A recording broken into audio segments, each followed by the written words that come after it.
Chapter 19. Black Dragon Cave, as the name suggested, was a cave on Black Dragon Mountain. Black Dragon Mountain was about 500 meters northwest from the west gate of Cloud City. The mountain was full of bandits and was a good place for leveling up and leveling up. It was suitable for players between level 25 and 30. This was the introduction of Black Dragon Mountain on the official website. Black Dragon Cave was another place compared to Black Dragon Mountain. The bandits in the cave belonged to the elite members of Black Dragon Mountain and were around level 35. Moreover, the terrain of the cave was complex and twisted. If a player got lost inside and couldn't get out, the online GM wouldn't care about this kind of mistake. This was the official introduction. This caused the players to curse again. Because of Gu Fei's words before he left, it caused the Sword Demon and the others to argue absent-mindedly. As a result, when Gu Fei rushed to the cave entrance, he didn't see the 5 people at all. He only saw a player who seemed to be a mage squatting pitifully at the entrance of the cave. Is this guy our employer? Gu Fei secretly thought and went forward to talk to the person. Hello. The man raised his head to look at Gu Fei. Hello. What are you doing? Gu Fei asked. Waiting for someone. The person replied. Are you waiting for someone to help you complete the Black Dragon Cave's bounty mission? Gu Fei continued to ask. How do you know? The person was surprised. Gu Fei laughed. Because I'm here to help you. Oh. You're from the child elite group. The person quickly stood up. Gu Fei also just learned the name of their mercenary group. It was quite unpopular, but it was understandable. For a narcissist like the Han family young master, how could the group he formed not have his name as the title? Why are you alone? The person asked. They'll be here soon. Oh. The person responded and began to carefully look at Gu Fei. Previously, he only thought of him as a passerby, so he didn't even bother to raise his head. Now that he knew the other party was related to the success or failure of his mission, he naturally had to carefully examine him. In the end, he was shocked.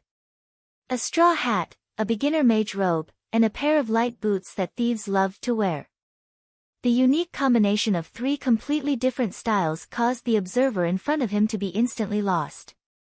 He secretly used Identify on Gu Fei to confirm that Gu Fei was a mage. Then he noticed the staff in Gu Fei's hand. The design was very novel. It was strip-shaped, flat, and had a handguard. What kind of exquisite item could this be? The observer secretly speculated.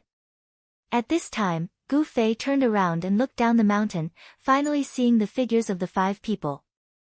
Both parties met at the entrance of the cave. The Han family young master introduced everyone to the buyer. The buyer was obviously very excited. The people in front of him were all names that would be glorious no matter what game they played. A true legend of the online gaming world. Especially Yutian Shinming. Obviously, as a mage player, he admired Yutian Shinming more. When he saw that the other party was not a mage but an archer, he expressed endless regret. When it was finally Gu Fei's turn to be introduced, the buyers, "It's an honor to meet you," finally disappeared. Qianli was drunk. Who was that? Never heard of him. What did he do? Was he an expert? Everyone could read this line from the buyer's eyes. Gu Fei didn't mind. He wasn't in this circle anyway. If you went to the Kung Fu world and asked around, who didn't know Gu Fei's name? Unfortunately, the Kung Fu world didn't have as many people as the online gaming world. Do you know how to play online games? His words sounded like a curse. Do you know Kung Fu?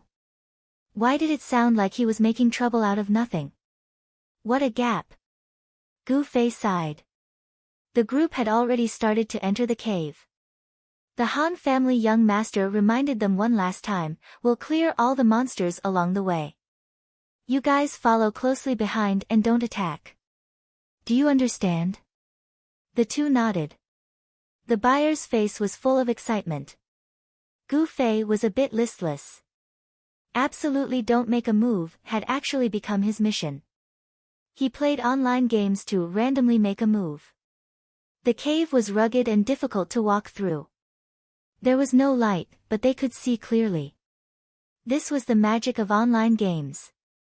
The group quickly encountered enemies. Gu Fei and the buyer obediently squatted at the back of the group and didn't move. They were bored, so of course they had to chat. "You're also a mage?" the buyer asked. Gu Fei nodded. "What level are you?" the person asked again. "Level 30. What about you?" It was impolite not to reciprocate. 25. The person said, his eyes flashing with admiration. "Your staff is very unique." The person said again. "Staff?" Gu Fei was taken aback for a moment. Then, he smiled and handed it over. "Try it out." "Really?" The person was stunned. Giving his equipment to someone else so casually. What an expert. He quickly took it and stroked it in his hand. When he calmed down and looked at it, he immediately shouted, "Fuck! What staff?" It was clearly a sword. A sword that looked like it was between a Japanese sword and a Tang sword. There were many weapons like this in the game. No one really cared about what it was. This weapon was a common white sword. There were many of them on the street. It was very unusual for it to appear in the hands of a mage. The buyer thought that this mage was probably just putting on a show. After all, a long sword at his waist looked much more handsome than a staff in his hand. "I'll get one tomorrow." The buyer thought about getting closer to the expert and returned the sword. The two chatted as they walked. The battle in front of them was fierce. Monsters that were 5 levels higher than the players. In the parallel world, it wasn't easy to beat monsters that were higher level. If your equipment couldn't keep up with your level, don't even think about it. If your equipment was more complete, you had to consider the problem of efficiency. Only those with outstanding equipment could make good use of the advantage of being higher level. The experts in front of them not only had outstanding equipment, but their awareness was also outstanding. Yes, awareness. The controls in the holographic online game had actually become actual combat skills. Other than people like Gu Fei, how could normal players have such controls? Awareness became the main factor that determined the difference between players. Where did awareness come from? The use of knowledge, the accumulation of experience, etc., all of which were included, became awareness. The people in front of them were people with extremely outstanding awareness in the game. The few of them easily executed an exquisite coordination that ordinary players could not even imagine. The archer Yutian Shenming shot a quick arrow and hit the target. The target that was attacked immediately turned around and ran over. The hidden sword demon took advantage of the moment it turned around and immediately backstabbed. When the monster turned around, the sword demon had already run away. Unscathed in battle and brother you arrived just in time. One on the left and one on the right, they blocked the monster's aggro with a series of wild slashes. Following the sword demon, they worked together to kill it until it was a corpse. And the Han family young master's healing slowly fell on everyone's head. Every time, it was appropriate, not a single bit was wasted. This was completely the most efficient and fastest way of fighting. More importantly, every time, only one monster that was a roadblock would be cleared, and it would not disturb the others. This was the reason why the Han family young master didn't let the two mages, Gu Fei and the buyer, attack. The chanting, light, and attacks of the mages all had a considerable aggro range. They wouldn't be like the archer, who only attracted attacks. What was aggro? Simply put, it was when the monster judged the threat of the player based on the player's actions. The data that described the threat was the aggro value. When the aggro value reached a certain value, the monster would attack the player. And when the monster was threatened by more than one player at the same time, it would choose the one with the highest aggro value to attack. Because the mage's aggro range was too large, it was easy to attract 3 to 5 small monsters to attack at once. This was not what everyone wanted to see. The target of this mission was the bandit leader, so there was no need to waste time on the road. They had to complete the mission with the most efficient and fastest speed. This was the style that the Han family young master had always insisted on. Moreover, the parallel world would record the completion of all kinds of missions based on time. The name that would be recorded at the mission office was, of course, the name of the buyer who accepted the mission. But the name of the child elite group would be recorded in the hall of the mission office. This was the best way to prove the ability of a mercenary group. The team advanced in such an efficient manner that even the Han family young master couldn't help but praise. If it wasn't for the appearance of the parallel world in the online game that unified the world, it was hard to imagine that these experts would work together. Thinking of this, the young master of the Han family took a moment to look back. In the end, he found that Gu Fei and the buyer were like two tourists on a sightseeing tour, walking at an unhurried pace, supporting each other and pointing at the scenery inside the cave. The two of them did not even look at the exquisite teamwork of the few people. The Han family young master couldn't help but feel a little depressed. It was fine if he was a stranger, but Gu Fei was one of the members of this team. Compared to the others who had interacted with each other in many online games, Gu Fei was very unfamiliar with them. Therefore, he had to quickly understand the characteristics, style, and habits of each member in the team. Only then could he effectively integrate into the team and become the finishing touch to the team's cooperation. But this guy didn't seize the opportunity to observe and learn. Instead, he was chatting with a level 25 lousy mage who didn't know what he was talking about. The Han family young master was furious. But at this moment, he didn't have the time to teach Gu Fei. The few guys who were struggling at the front still needed him to take care of them. The priest was actually a very busy and tired character. Many girls thought that this class, which healed people and didn't need to be stained with blood, was the most suitable for girls. But in fact, an excellent priest must have a good overall view, high concentration, calm judgment, and the ability to make decisions at critical moments, as well as the ability to seize the opportunity. This was something that very few female players could achieve. Therefore, although there were many girls playing as priests, the real top priests were all male players. The Han family young master was such a character. In the previous games, his partner Sword Demon was the leader, and he was the support. But this time, the holographic game was a big blow to Sword Demon. Seeing that he was more or less absent-minded, the Han family young master personally went into action and formed this team with himself as the core. With his perfectionist character, he couldn't bear to see Gu Fei, the new recruit, not working hard at all and treating the mission as a vacation. If not for the fact that he couldn't spare his hands, he would have rushed back and pointed at his nose and scolded him. Chapter 20. Sword Demon and the others were focused on clearing the monsters in front and had no time to pay attention to what was behind them.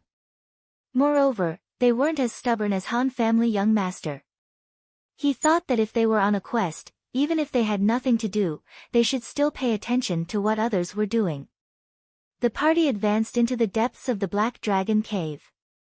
Han family young master always wanted to find a chance to turn back and teach Gu Fei a lesson. Unfortunately, having done this quest once, he knew that there was no chance for him to do so this time.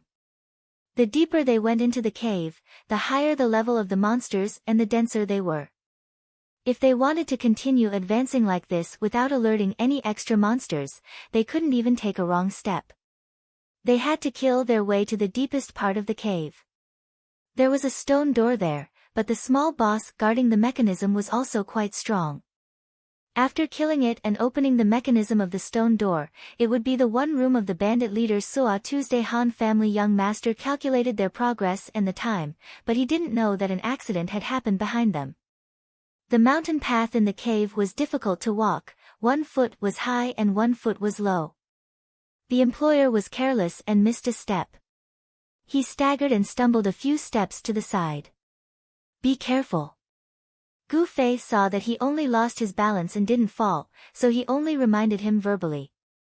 The employer steadied his steps and thanked him. But at this time, Gu Fei suddenly felt that something was wrong in the darkness behind the employer. "Get out of the way!" Gu Fei yelled and dashed over. Before the employer could react, he saw Gu Fei sweep past him like the wind and landed behind him. Ding! A crisp sound of a sword clashing was heard. Gu Fei's long sword was already out of its scabbard and collided with a shadow in the darkness. "Go, you don't need to help me."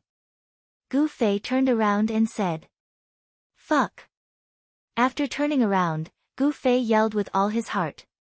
The guy had already run far away and had no intention of helping Gu Fei. From his point of view, since Gu Fei and the others were hired by him to help him, they had the responsibility and obligation to protect him, so it was necessary for Gu Fei to step forward and help him. As for him helping her instead? Fuck. If I could deal with these monsters, why would I need to buy you? The employer thought. "Alright, you can continue on your way," Gu Fei said to the kid as he casually accepted the challenge. The employer walked away in a daze, a little puzzled. Wasn't that person a mage? Why does it look like he's fighting a monster in close combat? Oh. He walked closer to pull aggro from the monsters, causing them to quickly shift their attention from me to him. As expected of an expert. The employer hurriedly chased after the main force, leaving Gu Fei to face the enemy alone. It was not easy to fight in the dark. Gu Fei retreated as he fought. Gradually, he returned to the center of the road. There was light coming from nowhere. Gu Fei could finally see his opponent clearly. He was also a bandit, but he was dressed in blue. What does blue clothing mean? It was the same as the blue name in normal online games. In holographic online games, the NPCs no longer had names above their heads. Of course, it was no longer possible to distinguish between blue and gold names. It was not appropriate to carve words like Big Boss, Mini Boss, and Blue Monster on their faces. In the end, the game company decided to show it through their appearance. The little bandit in front of him was a small blue monster. Thinking about how Gu Fei had been killing monsters to level up, this was the first time he was lucky enough to encounter a blue monster. He couldn't help but be a little excited. Unfortunately, the blue monster didn't give him much excitement. To put it bluntly, blue monsters weren't considered bosses. They were just the upgraded versions of normal monsters that provided health, attack, and defense. A real boss would be clad in golden armor and stepping on colorful clouds to appear in front of you. They would make you feel ashamed of your own inferiority at first glance. They were NPCs with strong skills, good equipment, high levels, and high AI. Compared to the boss, the blue monster was just a small fry. Gu Fei dealt with the small fry and continued to maximize his damage output. It was only a matter of time before it was finished. Unfortunately, Gu Fei had no strength and his equipment was white. He could deal with normal monsters quickly, but fighting the upgraded version was a little tiring. It took a few minutes before the blue monster finally fell to the ground. Before lying down, Gu Fei clearly heard the small blue monster mumble, "I will never give the key to the secret passage to anyone." "What key?" Gu Fei asked subconsciously. But the monster was already dead. Even if it wasn't dead, it wouldn't answer if it wasn't a planned conversation. Gu Fei hurriedly flipped the little blue monster's body. In addition to dropping more coins than normal monsters, there was actually a heavy iron key. He took a closer look. Black Dragon Cave's secret passage key. But where was the secret passage? Gu Fei looked around and stepped toward the darkness that the small blue monster jumped out from. It was too dark. He couldn't see anything. But this wasn't a problem for Gu Fei because he had a torch. Back then, he killed a lot of homeless people who played around the bonfire by the lake. In addition to obtaining bundles of meat-cutting knives, Gu Fei also seized a lot of fire-making tools from them. Gu Fei was only a mage, so there was a limit to the amount of weight he could carry. His Doraemon's pocket wasn't limitless, so he obviously wouldn't carry extra meat knives and the like. However, things like fire torches might come in handy at some point.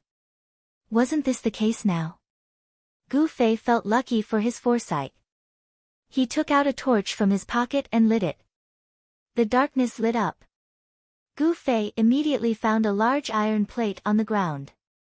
One end of the plate was locked together by a huge lock. He inserted the key he had just seized and twisted it. The huge lock opened. After taking it off, Gu Fei lifted the iron plate and a hole the size of a person appeared in front of him. He put the torch in and shone it. There was a passage the size of a person below. Gu Fei quickly sent a message to Sword Demon and received a system notification of "Message reception closed" from the other party. They were in a tense and intense battle. Of course, they didn't want to be disturbed by messages. Sword Demon and the others' message reception was closed. Everyone was together anyway. If there was anything, they could just shout. It was better to wait until the mission was completed. Gu Fei closed the iron plate and returned to the road. He was stunned again. In front of the cave, the small monsters that Sword Demon and the others had cleared when they passed by had respawned again. It was just a level 35 monster. It wasn't difficult for Gu Fei. But the point was that Gu Fei wasn't like Sword Demon and the others. He was familiar with the distribution of each monster's position, aggro range, and a bunch of other data. If Gu Fei continued to move forward now, he was afraid that the small monsters in the entire cave would be cleared. In short, it was troublesome. God's will. Gu Fei sighed and turned back to open the iron plate. Maybe if I go from here, I'll go around in front of them and scare them. Gu Fei went into the secret passage with a mischievous mentality. Although the secret passage was narrow, it was much easier to walk than the path in the cave. Gu Fei held the torch in front of him to explore the way. He was always on guard in case there was an ambush inside. In the end, it was safe all the way. Gu Fei came to the end of the secret passage, a huge stone door. He reached out and pushed with all his might. The stone door slowly opened. But it had the tendency to bounce back and close at any time. Gu Fei pushed and squeezed, and finally got through. He let go, and the stone door closed again. He pushed it twice, but the stone door didn't move. Open it? He was sweating from pushing it just now. It was impossible to open it like this. Gu Fei was a little dissatisfied with his own strength. It seemed that he could consider adding some strength. After leaving the stone door, he looked around. It was empty. He didn't expect to find such a flat and spacious place in the cave. Gu Fei immediately noticed a small wooden house standing alone on the flat square. Suatu is in a small wooden house built in the depths of the Black Dragon Cave. Although the outside of the house is flat and spacious. Gu Fei recalled what the Han family young master said when he introduced the mission. He had actually arrived at his destination.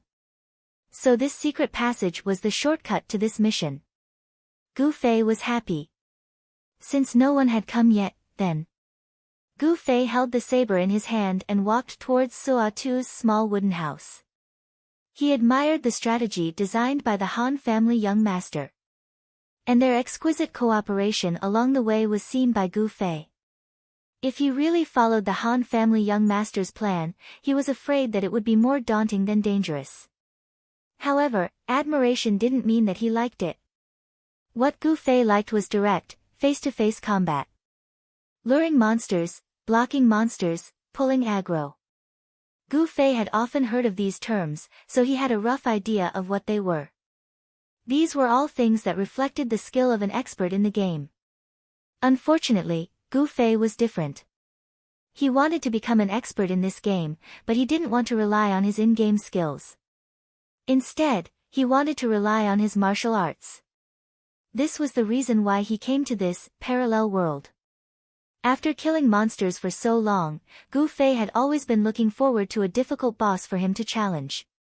Now, he finally had this opportunity. It had to be known that this kind of quest boss wasn't that easy to find. The system would randomly issue quests every day.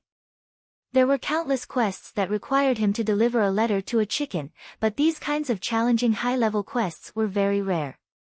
Even if it did appear, it would be a huge stroke of luck to receive it. Therefore, when the employer received this quest, he didn't hesitate to spend money to hire people to help him complete it. Thinking about it this way, joining this mercenary team wasn't bad. He would often take on difficult quests, which would give him more opportunities to challenge himself. As Gu Fei thought about it, he was already outside the wooden hut. Inside was an NPC, someone who wanted to chop off his head to complete the quest. Of course, Gu Fei wasn't bored enough to knock on the door and greet him. He kicked the door open and shouted, "Suatu." It seemed like this method could also attract the aggro of the monster.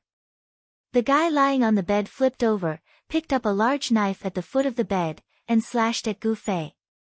Gu Fei swung his knife to meet it. Crash! So strong. Gu Fei blocked it, but he couldn't withstand the force. He was sent flying by Suatu's knife. Suatu roared and rushed out of the hut. Gu Fei's face turned green. He still remembered what the Han family young master said: as soon as Suatu leaves the hut, he will whistle for his underlings. Chapter 21. As expected, after Suatu rushed out of the house, he stuffed 2 fingers into his mouth and whistled. The whistle echoed in the surroundings. Gu Fei looked around nervously, but did not see a single monster. However, Boss Suatu did not care about this. After whistling, he brandished his broadsword and rushed towards Gu Fei. Suatu was a humanoid monster that was about the same height as a normal person. However, his upper body was bare, and his face was also very fierce. He was in line with the official rule of, as long as it was a monster that players needed to kill, it must have a disgusting appearance. Suatu rushed in front of Gu Fei with a fierce expression and swung his broadsword. This time, Gu Fei did not dare to take it head-on. He twisted his body and dodged. From his point of view, Suatu was an opponent that was faster and stronger than him. If he wanted to beat him, he could only rely on technique. What was technique? Kung Fu. This was actually how to effectively fight. The legendary 18 martial arts, such as swords, spears, rods, axes, hooks and forks, were actually 18 fighting techniques. Tang Saber 9 Combo. This was a very specific fighting technique that specifically referred to the use of the Tang Saber. The reason why Gu Fei chose the broadsword in his hand was because its style was basically the same as the Tang Saber. It was just right to use this sword technique. Gu Fei gripped the hilt of the broadsword tightly with both hands. He was 2 meters away from Suatu, and he stared at him. Here it comes. The corner of Gu Fei's eye twitched. He had already seen Suatu shrug his shoulders and move his whole body. Gu Fei hurriedly dodged to the side. A mighty red light slid past Gu Fei. This move was called Beauty's Flash. Gu Fei had heard from the Han family young master that there was another advantage to trapping Suatu in the house. It was that Suatu would not use this ultimate move. The damage of this move was too high. With the current defense of the player's equipment, no one could block this move, even if you put all your points into stamina. This was what the Han family young master had said. Why should I block it? Dodge. Gu Fei asked at the time. Flash for me to see. Han family young master replied angrily at that time. Gu Fei had seen it, but it was a pity that the Han family young master didn't see it. Fighting techniques were very simple. It was as Gu Fei's father had said, the eyes follow the hands, and the hands follow the eyes. An ordinary person's eyes couldn't even keep up with the other party's hands, let alone their hands and eyes. As for Gu Fei, his eyes and hands were more than enough. As for the hands and eyes, they required the support of points in the game. Coincidentally, he had full dexterity, which was enough for him to deal with Suatu's day. It was all thanks to the advanced simulation system of the parallel world. Even the movements of the NPCs were very much in line with the mechanics of the human body. Even when using a fantasy move like Flash of Beauty, which could only be found in games, the NPCs still had to move their arms and legs. In this way, Gu Fei had the awareness and ability to dodge the boss attacks, while the boss had the habit of taking hits without dodging. It was obvious who was better. The only thing that worried Gu Fei was how much damage his attacks could deal to Suo Tuesday. At that moment, Gu Fei's mind was filled with the sword in his hand. He subconsciously felt that the only thing he could rely on was the sword in his hand. Magic? Gu Fei hadn't realized it yet. However, the sword was only an ordinary item. It could deal the most damage normally and was enough to deal with normal monsters, but against a boss with high health and defense, Gu Fei couldn't help but worry. But when Gu Fei found an opening for the first time and cut Suo Tu's lower abdomen with one of the 3 styles of split flow, the feeling of resistance from the tip of the sword gave Gu Fei a huge boost in confidence. If the sword ghoul used the HP of each monster and the number of Gu Fei's attacks to determine the damage of each slash, then Gu Fei, who had immersed himself in the game for so many days, could easily tell how much damage a slash would cause from the feeling of his opponent's hand when his attack landed. Giving Suo Tu this sword was definitely the biggest damage. Even when attacking small monsters, it was impossible to make such a thorough display of the sword's damage. This made Gu Fei a little confused. Could it be that the defense of a boss was lower than that of a normal monster? After a few more rounds, when Gu Fei's sword hit Suo Tu's left leg, he finally understood. The reason for such a big damage was because Suo Tu's upper body was naked. It seemed that in this kind of situation, Suo Tu's upper body's defense was regarded as 0.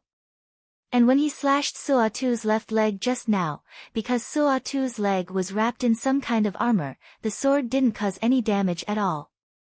After thoroughly understanding this, Gu Fei braced himself and looked for an opening to attack Suo Tu's upper body. As for his lower body, he knew that attacking was useless. When there was an opening, Gu Fei no longer paid attention to it. Even so, this battle with Suo Tu lasted a full 15 minutes. Although Suo Tu's defense was 0, the boss's health was really not to be underestimated. At this time, Gu Fei was a little skeptical about the feasibility of the Han family young master's tactic of grinding Suo Tu to death. Gu Fei had just learned the chain fireball that he mentioned. This spell clearly wasn't an AoE spell, but it had a little additional effect. With that little damage, if he wanted to grind Suo Tu to death. Damn, they didn't even have to go to work the next day. Suo Tu, whose injuries were all on his upper body, was automatically decapitated the moment he fell. Moreover, the severed head was automatically wrapped up. Gu Fei smiled. After all, this NPC was made to look like a living person. If players really killed him and then cut off his head, wouldn't that be too cruel and bloody? He picked up the bag and looked at it. The label was head of the bandit leader. But at this time, Gu Fei was trapped at the bottom of the cave. The secret stone door that he had snuck in couldn't be opened from this direction, and the door that the sword demon and the others were going to break through from the front, Gu Fei didn't find any opening mechanism here. It seemed that he could only wait for them to kill their way over and open the door before he had a chance to get out. With nothing to do, Gu Fei strolled into Suo Tu's small wooden house. As soon as he entered the door, he heard a weak voice say, "Who are you?" Gu Fei was startled. Before he could respond, the voice had already started babbling. Gu Fei heaved a sigh of relief. This was the style of an NPC in the parallel world. Asking, "Who are you?" was just to make you aware of his existence. The rest of the nonsense was the legendary explanation of the plot. Next. "Are you willing to help me?" the weak voice said. "So it's a quest." Gu Fei muttered to himself. He didn't pay much attention to the NPC's mutterings. He seemed to be saying that he came out from somewhere to look for something, and ended up being captured by bandits here. He was unyielding, so he was tortured half to death. Now he only had one breath left. Fortunately, a hero like Gu Fei appeared. He hoped that Gu Fei could help him complete his unfinished business and so on. Gu Fei didn't even think about it and chose to accept. It was a quest. He wouldn't lose anything by accepting. Even if he didn't want to do it in the future, he could cancel it at any time. As for the quest information that he didn't hear clearly, it didn't matter. There would naturally be an introduction on the official website, and he could check it at any time. After hearing Gu Fei agree, the guy who was on his last breath immediately said, "Thank you. Take my badge. Good luck." The dying man stretched out his hand to Gu Fei. Gu Fei took the item in his hand, and he immediately stopped breathing. Gu Fei looked down at the badge in his hand. There was no information, only the name of the badge, Eddie's badge. The badge's information was shining with a golden light. This was a word that only high-end equipment in the parallel world would have. Eddie's badge, all attributes +6. This was just the beginning of the quest. He hadn't done anything yet, and he had already obtained such a powerful item. What kind of quest is this? Gu Fei was surprised. Frankly speaking, an item with all attributes +6 was far inferior to equipment like Frostbite's Memories, which had a single attribute +25. Although the total attributes it increased were 5 points more than Frostbite's Memories, in reality, no character would increase all their attributes equally. From the perspective of maximizing one's greatest advantage, this Eddie's badge was actually of little value. However, a golden equipment was a golden equipment. Its appearance seemed to indicate the value of this mission. Even though Gu Fei wasn't very interested in the quest, he couldn't help but be moved. He immediately opened the quest interface and saw that there was a quest in his quest column, Eddie's quest. Eddie, who embarked on this journey to complete his quest, unfortunately met with misfortune in the hands of the mountain bandits. Can you complete his quest for him? That was the only sentence in the quest introduction. This was how the quests in the parallel world worked. The information was all in the NPC's dialogue. The quest column only informed the player of the existence of the quest, but there were no other hints. Why would players who weren't satisfied with doing quests on the streets carry small notebooks in their hands and crazily memorize anything the NPCs said? Gu Fei put the badge on his chest and looked down. He felt that his outfit was a little out of place, so he put it on under his clothes. The badge was a type of accessory. As long as it wasn't in Doraemon's pocket, it would be useful no matter how it was carried. At that moment, Gu Fei felt his own strength. All attributes +6 was equivalent to an increase of 30 attribute points. It was equivalent to leveling up by 6 levels. Right, I wonder if there's anything good in Suatu's place. Let's go through it quickly. As Gu Fei thought about it, he buried his head in the room and started rummaging. At that moment, Sword Demon and the others, who were still outside the cave, had finally reached the final juncture. There was a small boss guarding the door, and there were many small bandits around. It was quite difficult to deal with. The few of them used all their strength to clear them all. Unscathed in battle, who was in charge of pulling the aggro of the monsters, almost died. Fortunately, Sword Demon came to help him at the last moment. At that time, Han family young master's mana was almost depleted, so he couldn't help at all. Only his old comrade, Sword Demon, could instantly sense his predicament. After the battle ended, everyone checked their injuries. Other than Han family young master and Yutian Shinming, who specialized in ranged attacks, the other three were all in a difficult situation. Alright. Han family young master comforted everyone. The troublesome matter has ended here. The following battles are just to kill time. The monsters here will only respawn after 5 minutes. Everyone can take a break to recover their HP. Qianli, it's up to you now. Qianli. Han family young master turned around and saw his employer standing behind him with a strange expression. Where's Qianli drunk? Han family young master looked around. Chapter 22. Everyone stared at each other. They had all fought their way here and didn't have the time to pay attention to the guy behind them who was walking forward with both feet raised. As long as they followed the route set by the Han family young master, even if he was a weak mage, he wouldn't need protection, right? Where is he? The Han family young master stared at the buyer who was laughing and chatting with Gu Fei. We accidentally attracted a monster on the way here and he blocked it so I could go first. The buyer said. This was normal, but it was strange that he hadn't come back after so long. They had been clearing monsters along the way, so how could Gu Fei be slower than them? Could it be that after he finished killing the monsters on the way have already respawned? Brother, you said. A path that required the cooperation of 5 top-notch experts was not something that a single mage could pass alone. Wait, let me ask him. Seeing that the Han family young master's beautiful face was covered in a layer of dust, the sword demon hurriedly opened a message to contact Gu Fei.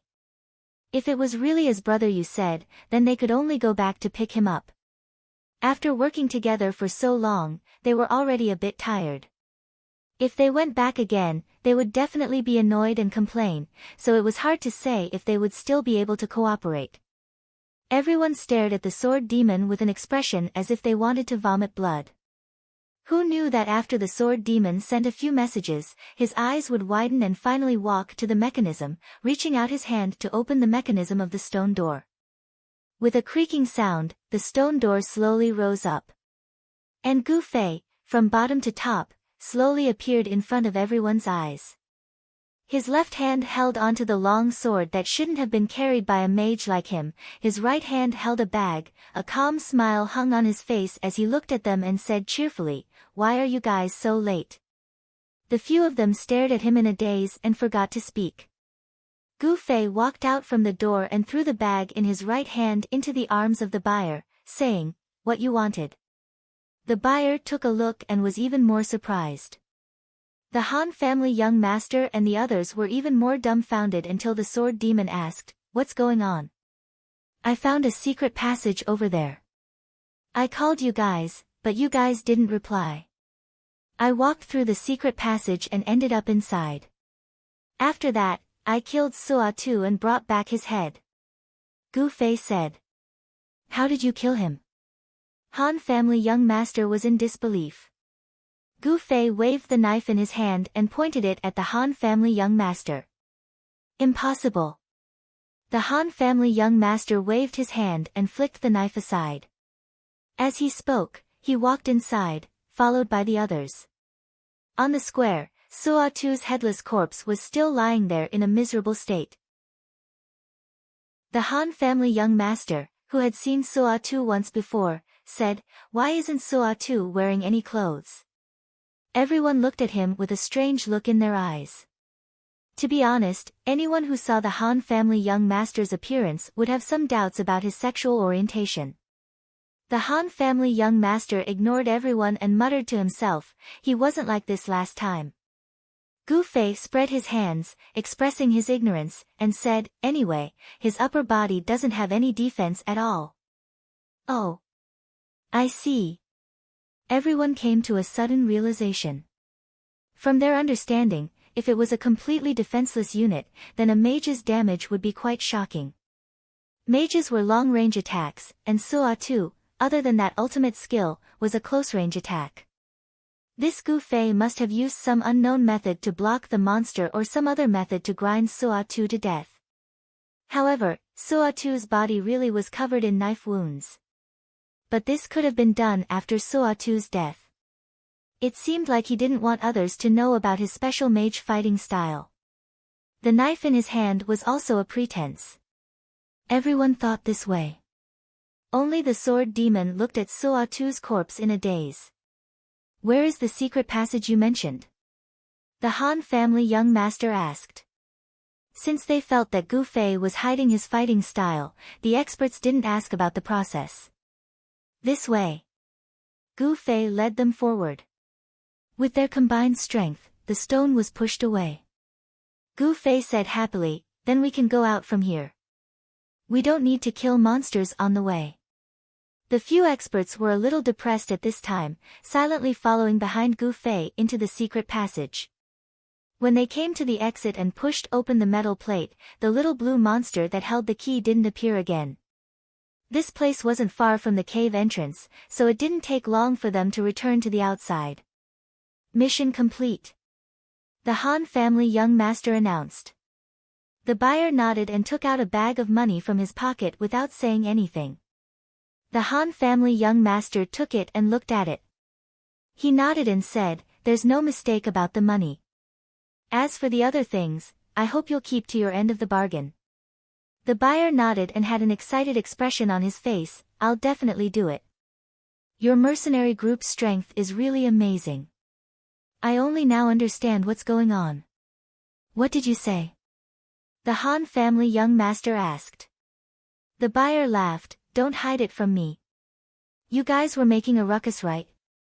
You guys held back the thieves outside while Brother Qianli went in through the secret passage to fight the boss alone.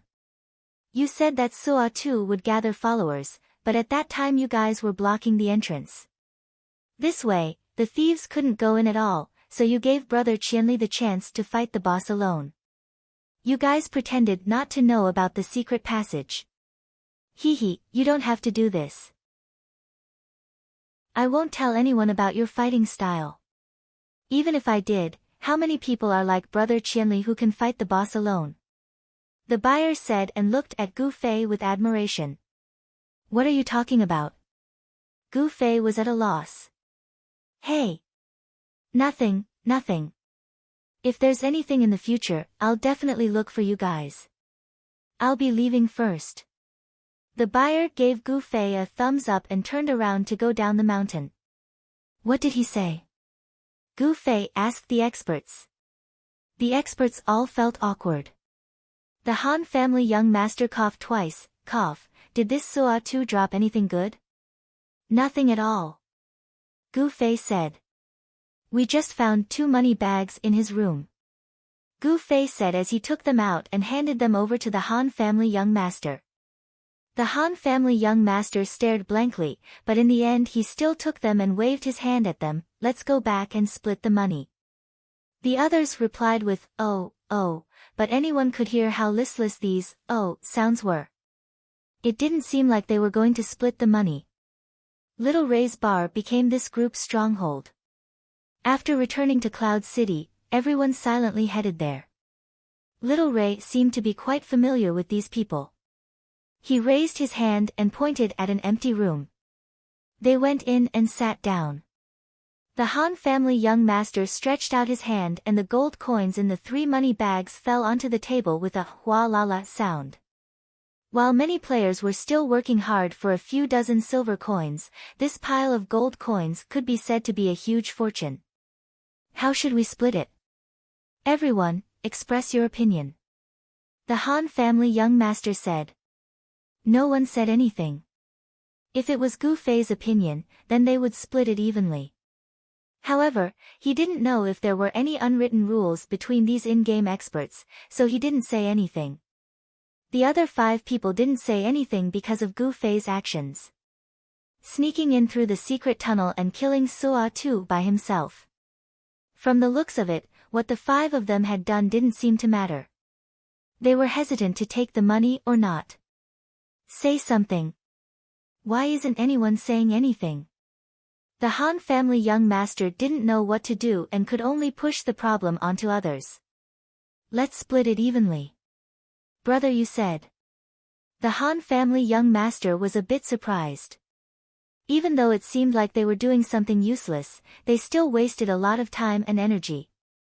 No one was willing to give all of the money to Gu Fei. However, if they really wanted to split it evenly, then they would need to be thick-skinned. As for the person who suggested this, he would need to be thick-skinned. The Han family young master didn't think that anyone would actually dare to say something like this. They were all famous experts in the online gaming world. They had to be skilled, but they also had to win over others with their morals. When Brother Yu said this, Gu Fei let out a sigh of relief. In the end, it was just splitting it evenly. There was nothing else. He immediately agreed, let's split it evenly. Split it evenly. When the others saw Gu Fei's expression, they didn't feel like he was making fun of them. They all started to waver. After all, this was a hard-to-come-by large sum of money. In the end, the Han family young master split the money evenly into 6 portions. He then grabbed a few coins from each portion and threw them into one of the piles. He then pushed the pile in front of Gu Fei. This time, you did the most in the duel. Take more. Really? Then I'll take it. Gu Fei didn't hold back and immediately put the pile into his Doraemon pocket. He patted his clothes and said, okay, let's go. Go? To where? The others were confused. I'm going offline. I still have to go to work tomorrow. Gu Fei said. Oh. Go, go.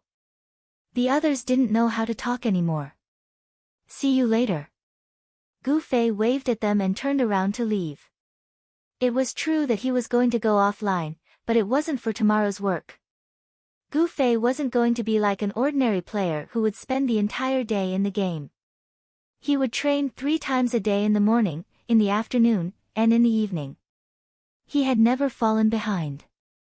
It was time for him to train his body. After Gu Fei left, the 5 experts were still staring at each other. No one moved to take the money on the table. In the end, the first to move was the Han family young master. He picked up a gold coin and played with it as he smiled at Brother Yu. Brother Yu, you're not simple. Why? I'm a bit embarrassed to say that. You're the best. Han family young master's words were filled with sarcasm. Brother Yu laughed. Are you making fun of me? I really don't think it's too much. Oh. What that guy said before actually made sense. I think that it was because we were clearing monsters in front of the door that caused Suatu to summon monsters, but no one came to his side. This created an environment for Qianli to fight alone. Han family young master thought about it and nodded, that's true. That battle was a bit difficult. I thought that it was because of the system's adjustments. Now that I look at it, it was actually Suatu's summon that caused the thieves to rush over. In the end, they were blocked by us. Luckily, I healed them a few times. Otherwise, they might have been wiped out. Ha ha ha. Everyone's expressions were different, but most of them showed admiration towards Sword Demon. It was hard for him to form a golden partner with such a person. So, it's not too much to split it evenly. Even if there was a bit. Didn't you give him more just now? Brother Yu said at this moment. That's right, that's right. Come, everyone take the money. Han family young master called out. Everyone took the money into their pockets, but the atmosphere didn't change. Money was just a small matter for these experts. What they really cared about was that there was a player who did something they couldn't do. Fight the boss alone. The few of them were thinking about this question. Then, they could only laugh bitterly, not to mention the fact that he was topless. Even if he took off his pants and didn't have any defense, I still wouldn't be able to beat him. Chapter 23. After logging out of the game, he still had to go to the so-called safe zone. Gu Fei left Little Ray's bar and hurried to the safe zone. On the way, he passed by the guild building and saw that it was bustling with people. Now that he was level 30, guilds had sprung up in the game like bamboo shoots after a spring rain. 2 days ago, Fireball came to ask Gu Fei which guild he was going to join. Later, when he saw that Gu Fei seemed to be indifferent, he gave up and carefully chose a guild on his own. I wonder if Fireball found a guild to join. Gu Fei muttered in his heart. He opened his friend list and glanced. Fireball wasn't online. Fireball's time online was rather irregular. He couldn't guess what he did at all. Gu Fei pondered to himself. When he looked up, he bumped into someone. Gu Fei stumbled. He couldn't help it. His body was just that weak in the game. Fortunately, he had just put on the Eddie's emblem. Otherwise, without the 6 points of vitality and strength, he might have been knocked to the ground on the spot. It's you. Gu Fei raised his head and saw who it was. Shi Xiaotian. Sure. Shi Xiaotian made a shushing gesture. Help me. He turned around and hid behind Gu Fei. With Gu Fei's physique from practicing martial arts, it was extremely easy for him to completely hide such a graceful girl. Just as Gu Fei was about to ask what was going on, he saw a little girl rush to the intersection. She looked around and only saw Gu Fei. She glared at Gu Fei and said, "Hey, did you see a very beautiful girl running over?" Kids nowadays really didn't know any manners. Gu Fei frowned. The Gu family was a martial arts family. It could be said that they retained many of the old customs. In terms of etiquette, they were much more particular than normal families. They didn't have many formalities, but they were still quite strict in terms of seniority and respect for teachers. For example, every morning, the first thing the juniors did after washing up was to greet their elders. "Hey, I'm asking you a question." Seeing that Gu Fei was lost in thought, the little girl shouted again. Although it was hard to have a good impression of this little girl, Gu Fei still understood her feelings. Obviously, she had been fooled by a swindler.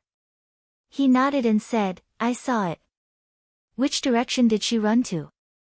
The little girl looked nervous. Gu Fei took a step to the side and pointed behind him. "She's here." Ouch! Shi Xiaotian staggered forward.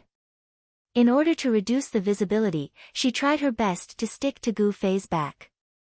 When Gu Fei suddenly dodged, she immediately fell forward. Gu Fei stared at her coldly. He didn't expect that the little girl would rush forward and help Shi Xiaotian. "Little sister Tian, are you okay?" Hearing the way she addressed him, Gu Fei felt that he might have misunderstood. Shi Xiaotian glared at Gu Fei and smiled at the little girl. "I'm fine." The little girl looked at Gu Fei and could vaguely guess what had happened. She said with a bit of grievance, "Little sister Tian, what are you doing?" "Kitty. I really can't agree to what you said." Shi Xiaotian replied. "But we really can't find anyone else." The little girl said. "Then wait a little longer. There will always be someone else." Shi Xiaotian said. "Please help me." The little girl pulled Shi Xiaotian's hand and begged while shaking it. Shi Xiaotian didn't say anything and just shook his head. Gu Fei couldn't stand it anymore and interrupted, "Please help others." Shi Xiaotian rolled his eyes at him. "People who don't know anything shouldn't talk too much. Go do your own things." Gu Fei spread out his hands at the little girl, indicating that he couldn't help her. He then continued to walk towards the safe zone. After walking for about 10 meters, he suddenly heard someone behind him shouting, "Wait a minute." Gu Fei turned around and saw Shi Xiaotian chasing after him. "What?" Gu Fei asked. I know that you've always been a helpful person. Why don't you help them?" Shi Xiaotian said. "What's the matter?" Gu Fei asked. "Make up the number of people and help them respond to the guild." Shi Xiaotian said. "That's all." "Then why aren't you willing to help?" Gu Fei asked. "Me? Hey. You know what kind of person I am. If you get involved with me, there will be too much trouble." Shi Xiaotian said. "Yes, that's true. If that's the case, it's quite meaningful for me to make up the number of people. Many innocent players won't be implicated because of you." Gu Fei said. "Yes, you must participate in such a meaningful thing." "I refuse." Gu Fei said. "Why?" Shi Xiaotian was curious. Responding to the guild only requires 20 people. With the number of people in the parallel world, it's easy to gather 20 people. How could there be a guild that can't gather enough people to respond? "Don't joke with me." Gu Fei mocked. "They're over there. If you don't believe me, you can ask them yourself." Shi Xiaotian said helplessly. Gu Fei looked at her suspiciously and walked towards the little girl. You. Construction bank doesn't have enough people to respond? The little girl nodded. Yes. We've been gathering for a long time. We're just missing one person. Is it that hard to gather 20 people? Gu Fei didn't understand. Yes. That's why I need Sister Tian's help. The little girl replied.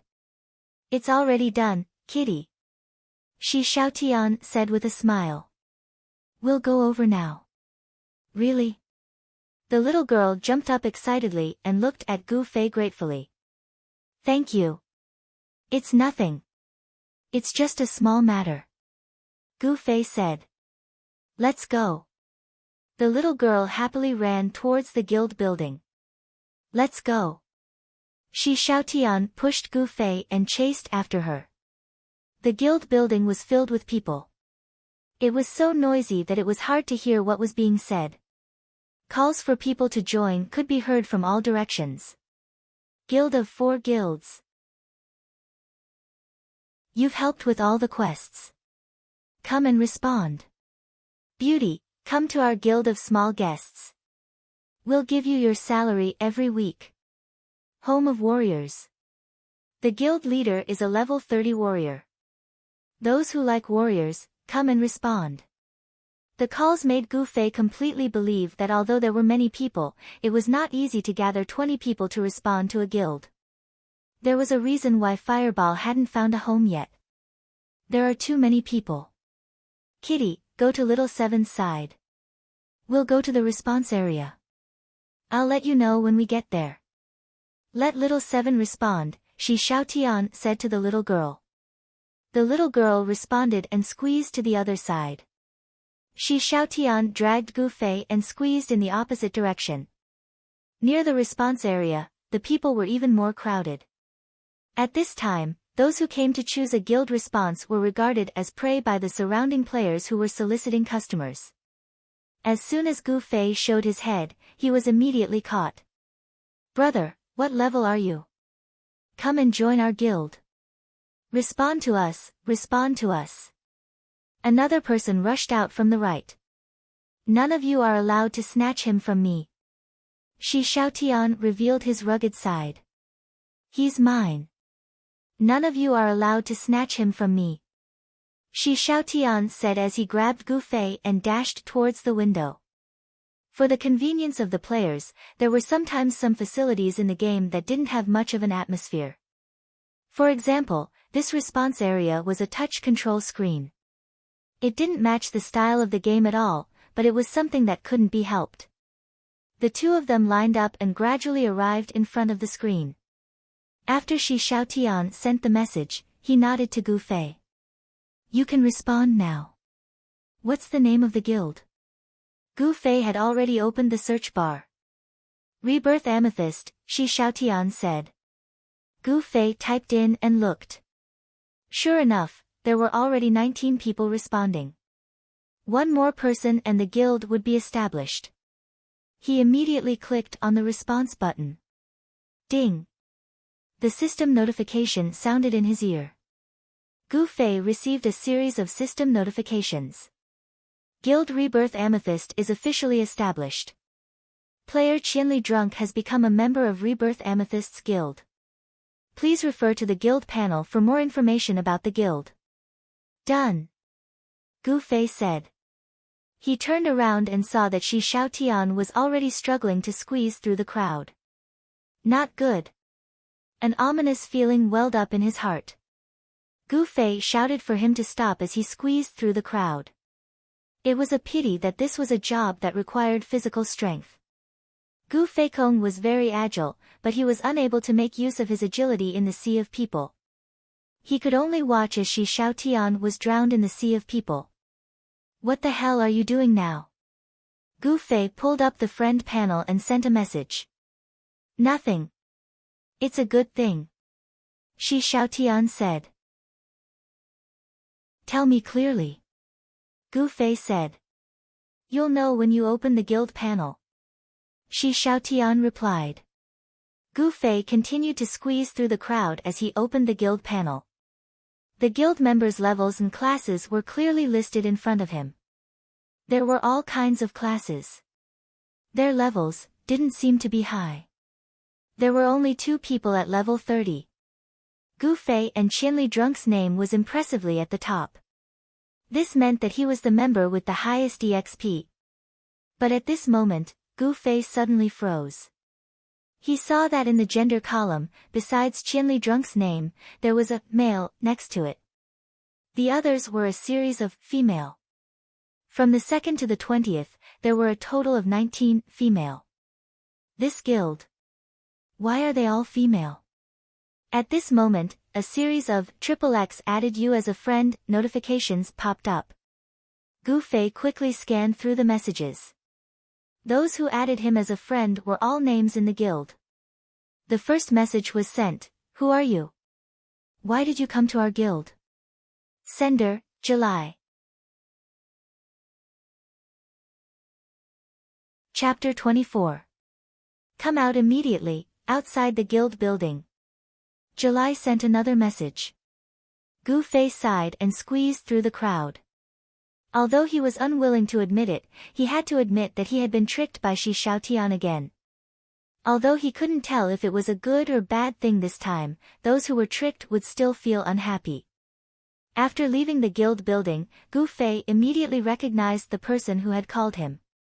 There were a few girls gathered in the east corner of the guild building.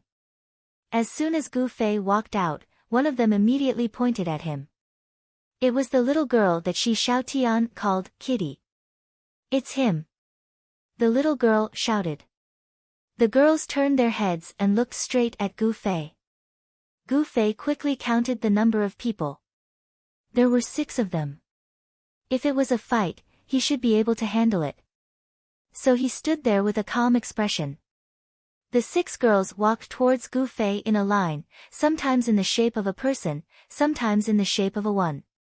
It should have been an honor to receive the attention of 6 girls at the same time, but Gu Fei's palms were sweating because he was extremely sensitive to killing intent.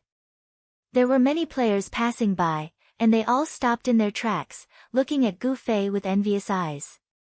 At the same time, they carefully observed the 6 girls, and found that there was no lack of outstanding looks among them, which made them even more envious. As the male players gulped, the 6 girls walked in front of Gu Fei. "Qianli drunk?"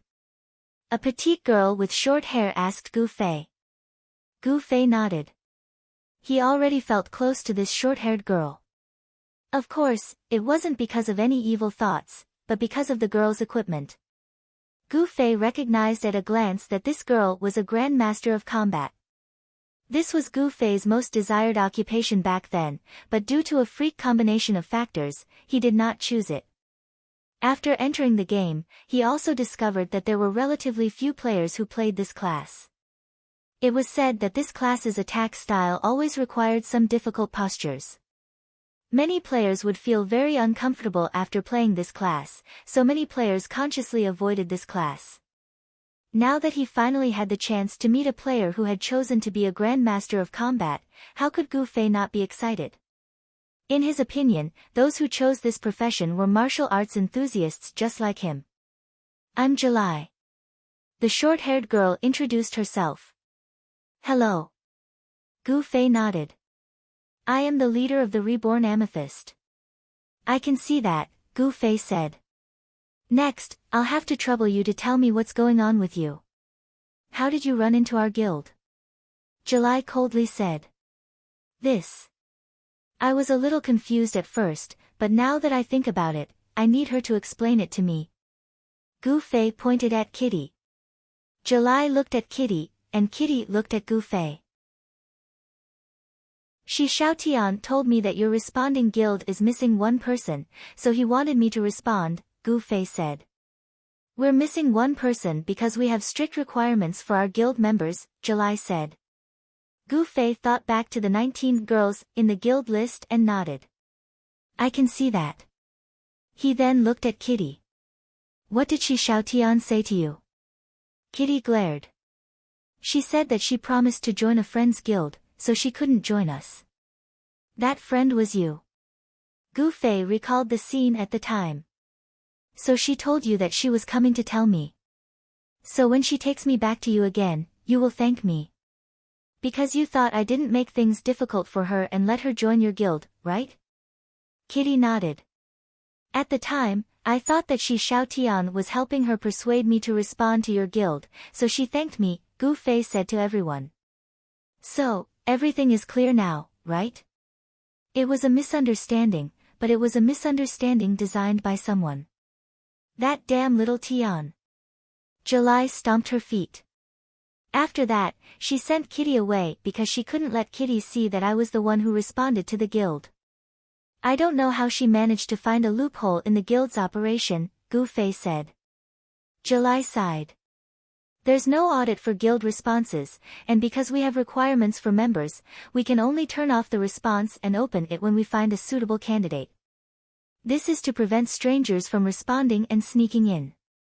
So that's how it is. Gu Fei sighed. The other girls looked at each other and couldn't help but complain about Xiao Tian. However, it seemed that they only complained verbally, and there didn't seem to be any real hatred, which made Gu Fei quite puzzled. The girls gathered together and whispered, gradually distancing themselves from Gu Fei. Gu Fei saw that there seemed to be nothing left for him to do, and it was getting late, so he hurriedly ran to a safe point and went offline. The girls briefly discussed for a while and finally made up their minds. Hey, that. Where is he? July turned around to talk to Gu Fei, only to find that Gu Fei was already gone. Where did he go? July opened her friend list and saw that Qinli was offline. What kind of person is this? Why did he leave before we finished talking? July was so angry that she stomped her feet. The girls all started to complain about Gu Fei again. Achoo! Gu Fei, who rushed to the rooftop to practice boxing after going offline, couldn't stop sneezing. Damn, who's talking about me like that? Gu Fei speculated from a traditional point of view. The next day, just 1 second after going online, Gu Fei's message notification already sounded. He quickly opened it and saw that it was from July. Where is he? Where is he? Where is he? Where is he? Where is he? Where is he? Where is he? Where is he? Where is he? Where is he? Where is he? Where is he? Where is he? There were 7, where is he? It seemed that this girl really liked the number 7. What do you want? Gu Fei asked. What's wrong with you? We didn't finish talking yesterday, why did you run away? July complained. What else? Gu Fei asked. Come over and talk. July replied. Where? Xia Luo Street, B17. That's right. Although the city in Cloud City wasn't as big as it was in real life, it was still very different from the situation of walking from the east gate to the west exit in a few steps.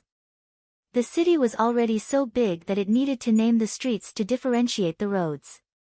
There were many houses on the streets, and the system only took up a small portion of them. Most of the houses were for sale. Xia Luo Street, B17. Someone probably opened up a new shop. Gu Fei muttered to himself as he walked towards Xia Luo Street. In the game, the player's level was the most important factor in determining the game's market economy. As more and more players crossed the threshold of level 30, many industries in the game began to rapidly develop. Foundry, weaving, mining, farming, and so on. While most players chose to carry large bags and walk the streets to do direct sales, there were also some great RMB warriors who directly bought houses and opened up shops. As a result, apart from street names, house numbers also came into being. B17. B17. Gu Fei muttered this number as he walked up to the door. It was a strange shop that didn't have a clear sign like the other shops. Instead of a normal shop sign, there was a strange design. It was a diamond-shaped object that glowed with a faint purple light. Gu Fei didn't know what it was, so he didn't dare to rashly push open the door and enter. Instead, he chose to lightly knock twice. The door quickly opened and Gu Fei saw July and a few other girls. Some he had seen yesterday, some he hadn't seen before. He followed July into the room and sat down. The other girls were all sizing up Gu Fei, but their expressions were all different. He could see that most of them were rejecting him, and only a few of them seemed to be indifferent, welcoming or intimate. How awkward. Not a single one of them. Even July, who was sitting across from him, had a helpless expression in her eyes. What do you want? Say it. Gu Fei said to July. Seeing that he wasn't welcome here, Gu Fei also wanted to quickly get things done and leave. July opened her mouth, but didn't say anything. Her face showed a hesitant expression. If you have something to say, just say it. Gu Fei smiled. This time I'll have to thank you for your help in responding to the guild. July said. A pale opening speech. Gu Fei knew that this wasn't the main topic, so he just nodded lightly and quietly waited for July to continue. However, since you've seen the composition of our guild, you should know our requirements for members, right? Gu Fei suddenly understood July's meaning. He was sincerely happy about this and quickly said, I understand what you mean. Alright, I'll leave the guild myself.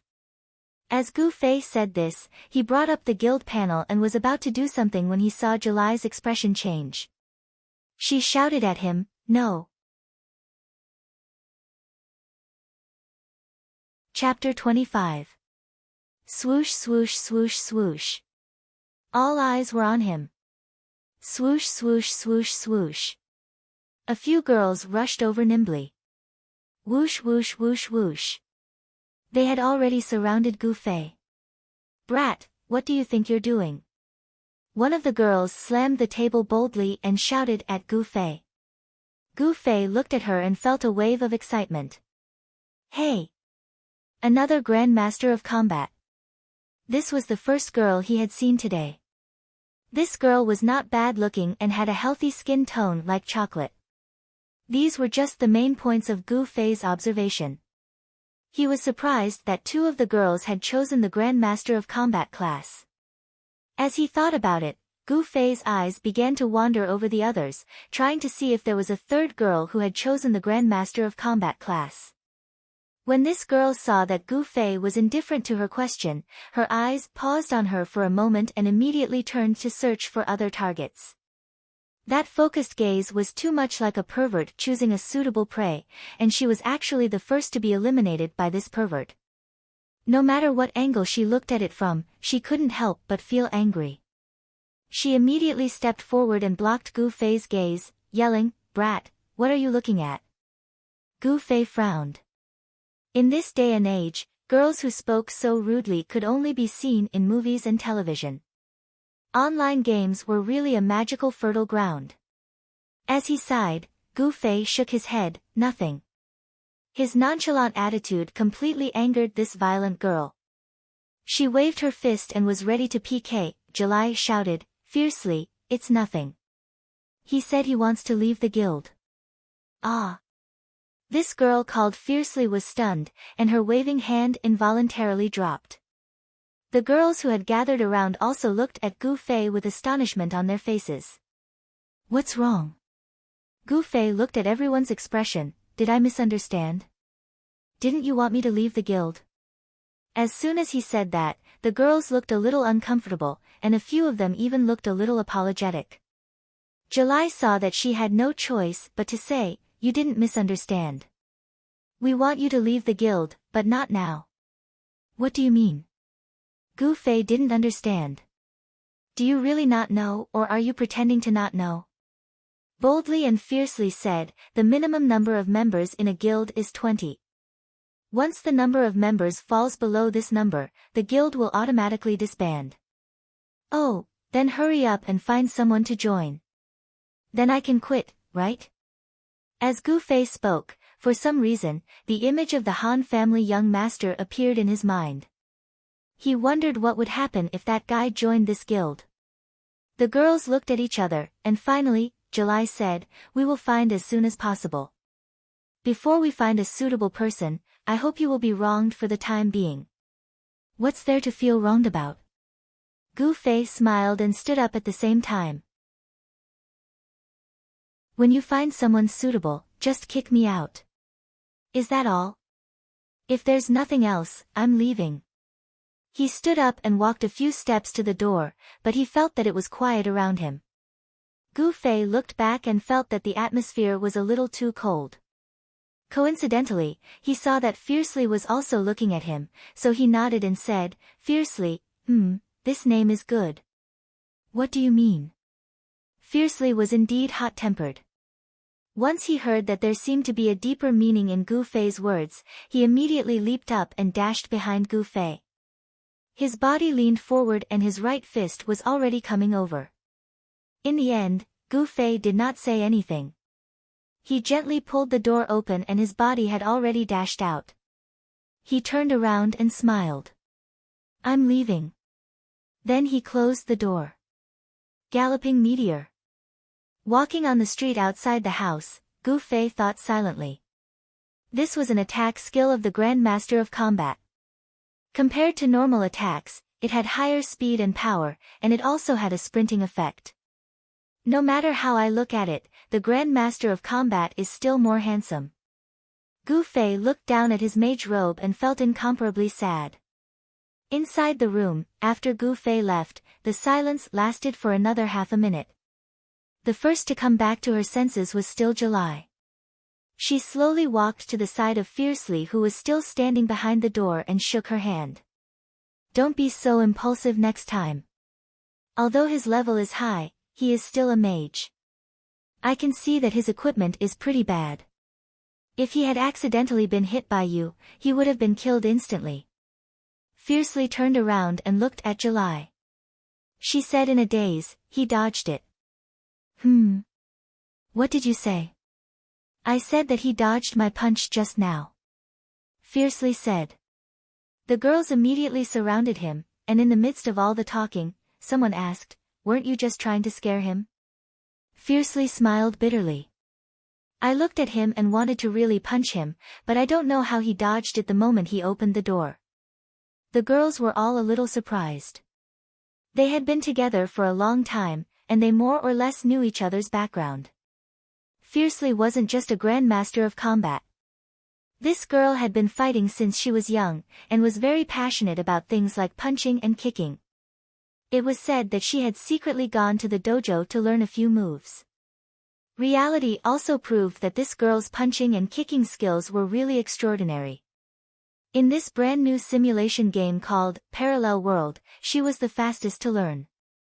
While everyone was holding their weapons and looking at the NPC monsters, she was already swinging her fists and kicking the monsters into a frenzy. She was even yelling in satisfaction at the same time. Fiercely's level wasn't the highest among the girls, and she was currently only level 26. But when it came to PK, she had no problem fighting 4 or 5 girls at once. She was also quite proud of this. In the past, the experts in online games were all useless in this game, but she, who had only learned a few days of punching and kicking, had a huge advantage. Moreover, she had chosen the Grandmaster of Combat class, so she felt like a fish in water. In addition, with her personality and hobbies, although she was a girl, she had no lack of PK in the game. What was even more amazing was that she had never lost, even if she met an opponent whose level was higher than her. After a few rounds, she felt a little smug, as if she was the #1 expert in the world. Facing a mage like Gu Fei, she was confident that one punch from her would be enough to make him look for his teeth on the ground. Who knew that he would just pull the door open and her punch would silently dodge it? This kind of effortless movement seemed to have the demeanor of an expert. Fiercely, could it be that he's also trained? One of the girls asked. No. Fiercely said with certainty. How do you know? Then he should be like me and choose a Grandmaster of Combat. At the very least, he should choose a close combat class like a warrior or thief. What did he choose? Mage? Is he an idiot? Fiercely said. Maybe they're here to play games. Unlike you, you're here to fight in games. Fiercely curled his lips, expressing his disdain. Fiercely, then tell me seriously, how do you think he dodged it? July asked. It's an illusion. Fiercely blinked his eyes seriously, it must be an illusion. The girls all dispersed. Fuck, you're looking down on me. Fiercely swung his fist and rushed over. There wasn't enough space in the room, and a bunch of people rushed out of the door one by one, running onto the street. July watched the girls chase after him and could only smile bitterly. That person seems all right. A voice sounded from behind her. Little Luo, don't be smitten just because you see a handsome guy. July didn't even need to turn her head to know who it was. No, I'm being serious, don't you think? Little Luo replied. Oh, that's true, I don't think he's that annoying, he's friendly. July said. So, there's no need to reject him so much. Before we find a replacement, let him participate in our activities. Okay. July answered ambiguously. Then I'll bring this to him. Little Luo walked to the table where July had just sat, and picked up a coat of arms. Humph, you're still saying you're not smitten. July laughed. I'll go check it out first. Little Luo smiled, and also left the room. There was no one else in the room. July shook her head with a bitter smile, looked around the room, and also walked out the door. Before she could close the door, she suddenly heard a voice above her head. How was it? That person isn't bad, right? Little Tian, if you keep doing this, I'll be scared to death sooner or later. July sighed. No, you're used to it. Shi Xiaotian lied on the roof, and only his head popped out to talk to July. Do you want to come down? July asked. Yes. Shi Xiaotian said, and lightly flipped down from the roof. This room was actually quite high. When Shi Xiaotian landed, he grimaced in pain, but quickly returned to normal. He looked back at the badge hanging on the signboard beside the door, and said with a smile, You set up the guild here, not bad. As he spoke, he had already squeezed into the room. July had no choice but to follow him back in, and gently closed the door behind her. Shi Xiaotian didn't sit down, but stood by the window, leaning against the wall and asked, How was it? How was that person? I purposely came to see the situation. All right, stop pretending. How could you be so kind as to cheat him of his things and run away? July said lightly. Shi Xiaotian laughed lightly, and swung his left hand. This, I'll give it to you. July stretched out her arm and caught it firmly. Opening her palm, she saw a simple-looking ring of wood of wind. It was an accessory that added both agility and strength, and any combat profession wouldn't look down on it. Especially recently, players discovered that the difficulty of leveling up after level 30 had skyrocketed, and the price of this kind of equipment that added attributes had also skyrocketed. Of course, July knew the value of this small ring, but she only smiled faintly, and casually tossed it back to Shi Xiaotian. What, you don't want it again? Shi Xiaotian's expression wasn't surprised at all. July didn't answer, and only smiled. Shi Xiaotian also didn't say anything, and threw the ring back into his pocket. He tilted his head to look out the window a few times, and then said, I know, compared to me and any other person, the person you're not willing to join is me, right? We're friends. July said, but the guild involves more than just my own interests. I know. Shi Xiaotian smiled, this is what I like about you. How did you know that Qianli won drunk? July said. He's a guy I couldn't trick in the end. Shi Xiaotian said, looking out the window. What do you mean? Do you remember what I told you? Professional swindlers like us make use of people's greed. No matter how high your IQ is, as long as you have distracting thoughts, I have a way to make you take the bait. But he dodged it. Shi Xiaotian said.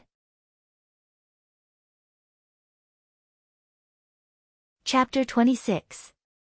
Gu Fei, who had just left, didn't care about the guild matter at all. At this time, he was hurrying towards the fountain square in the center of Cloud City. He had arranged to meet someone there. From afar, Gu Fei could already see Heng Chen Yixiao, who was smiling and waving at him. "Why are you looking for me?" Seeing Gu Fei walk over, Heng Chen Yixiao immediately got straight to the point. "There's something I want to ask you," Gu Fei said. Heng Chen Yixiao smiled. "I'm a self-disciplined gamer. I won't necessarily tell you everything you ask. If you can say it, then say it. If you can't say it, then don't say it." Gu Fei was straightforward. "Okay, go ahead." Gu Fei took out Eddie's coat of arms from his chest pocket. Heng Chen Yixiao only casually glanced at it. Suddenly, his eyes widened. Gu Fei didn't exist in front of him anymore. All he could see was the coat of arms slowly swaying in front of his eyes. It was like a firefly in the dark night, so bright and so outstanding. Where did this come from? Heng Chen Yixiao suddenly came back to his senses. He grabbed Gu Fei's hand and pulled the coat of arms in front of his eyes to look at it. After Gu Fei told him the story, Heng Chen Yixiao was petrified. "Last night, I looked it up on the official website.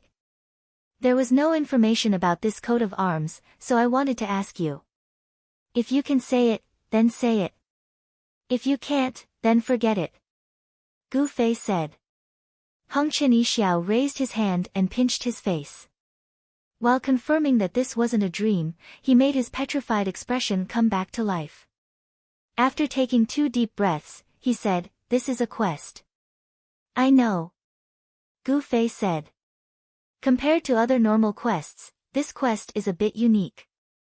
We call it a chain quest," Heng Chen Yixiao said. "Quest chain." Gu Fei suddenly understood. This term was mentioned on the website. Compared to normal missions, it was more complicated and had a strong randomness. There was a reason for the name, Chain of Quests. If an ordinary mission was viewed as a point, then when several points were strung together to form a line, it would form a mission chain. There were countless points like this in the game. Perhaps an ordinary quest on an ordinary street could become a key link in the chain of quests. This was how the quest chain was casually extracted from these countless points by the system, and then arranged and combined them freely.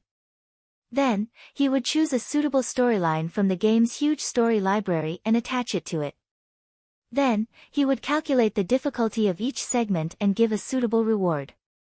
When a player completed a chain of quests, the system would regroup and arrange a new chain of quests. The total number of missions in the game would never change, but the content would always change. The system randomly generated the exact same quest chain twice. The probability wasn't 0, but it was so small that it was negligible. With this kind of setup, it wasn't hard to trigger a chain of quests because the conditions for triggering it weren't that strange or outrageous. But whether or not the chain could be completed after it was triggered depended on the player's luck. Because the points that formed the chain of quests were randomly arranged, it was possible that the first step was very simple, like buying something or delivering a letter, and the second step was an extremely difficult battle. Players could trigger the chain of quests at level 0, but they had to reach a high level to proceed to the second step. This possibility was quite high. As for the quest chain that Gu Fei had triggered, the conditions for triggering it weren't that difficult. In the later stages of the game, this was a normal quest that could be easily received and completed, Trapped Eddie. But there was one point that had to be emphasized, the later stages of the game. With the current standards of the players, a recent example, Han Family Young Master, Sword Demon, and a bunch of legendary online gaming experts wanted to kill Suo Tuesday. The method they came up with was to trap him in a small black room and torture him to death. However, using this method, the first person to be tortured to death wouldn't be Suo Tuesday. Instead, it would be Eddie, who was in the same room as Suo Tuesday. Seeing Eddie's dead body wouldn't allow the player to receive this quest. There were 2 prerequisites for Eddie to live and hear his last words. First, Suo Tu had to feel safe so that he wouldn't kill Eddie due to his sense of danger. Second, Eddie had to feel safe so that he could leave his funeral arrangements with peace of mind. To achieve these 2 conditions, the player only had one choice, to fight and kill Suo Tu alone. Suo Tu wouldn't feel too much danger as long as he came alone.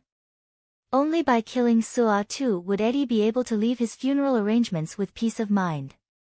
If it was a normal quest, Eddie would only leave his last words. Coincidentally, Gu Fei had activated a chain quest, so Eddie's last words included the contents of the quest. Regardless, this quest only belonged to high-level and skilled players. Only players of this level had the strength to challenge it alone. Hongchen Yixiao knew a little about Gu Fei's skills, but when he heard that Gu Fei had accomplished such a feat, he couldn't help but be shocked. He had already considered the damage that people like Gu Fei would cause to the game's balance. However, he only thought that they would have the upper hand in a battle between players. He didn't expect that even the system boss in the game would be so weak. Gu Fei was still talking, but Hongchen Yixiao had already turned a deaf ear. As one of the core planners of the game, he had already subconsciously considered whether there was a need to restrict these types of players in order to maintain the balance of the game. Hey! Hey! Gu Fei's call brought Hongchen Yixiao back from his reverie. What are you thinking about? Gu Fei was surprised. I'm asking you, why isn't there a description of this quest on the website? Oh. Hongchen Yixiao came back to his senses. The chain quest is randomly generated, so it's impossible for the website to introduce the content of the quest. Players have to figure it out themselves.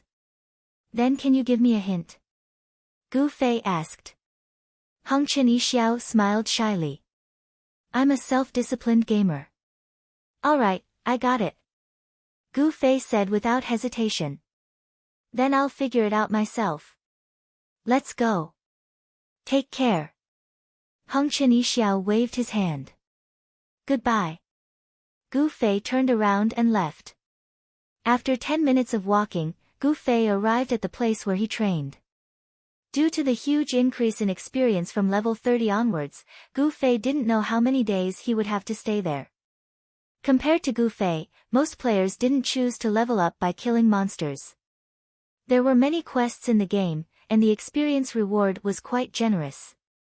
Although it wasn't as efficient as killing monsters to level up, it wasn't boring. Running errands, chatting, and occasionally fighting a few battles, why not?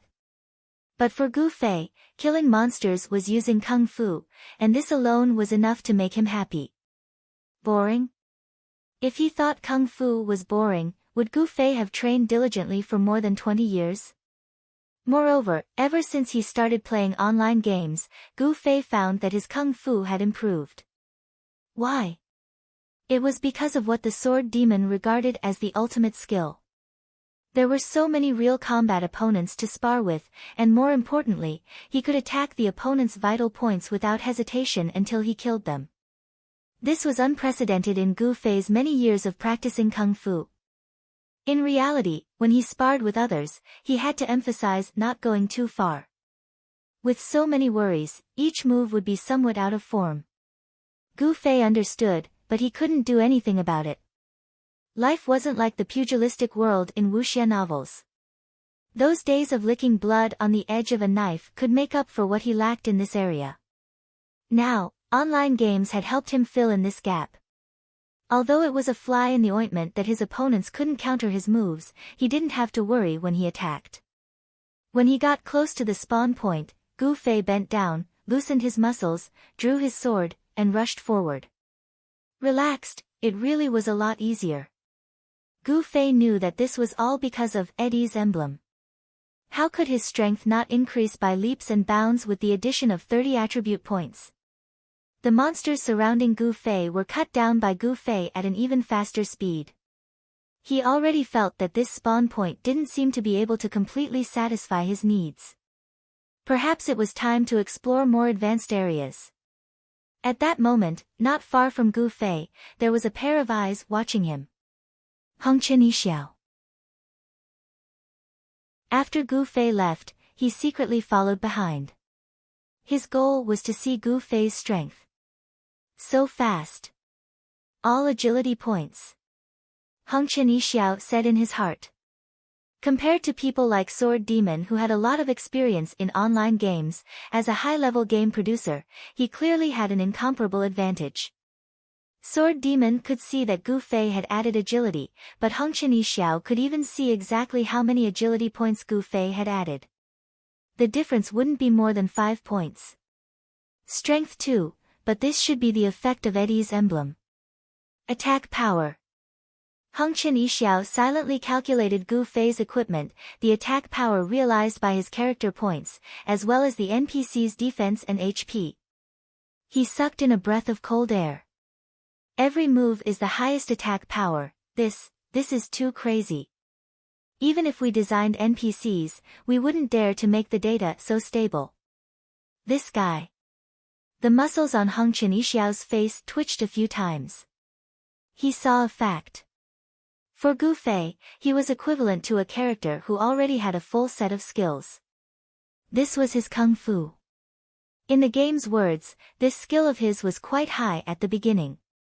Moreover, no one knew if this skill of his also had an upper limit of kung fu proficiency. What was worse was that this guy's skill would also become stronger as the player increased their level and changed their equipment, just like in the game.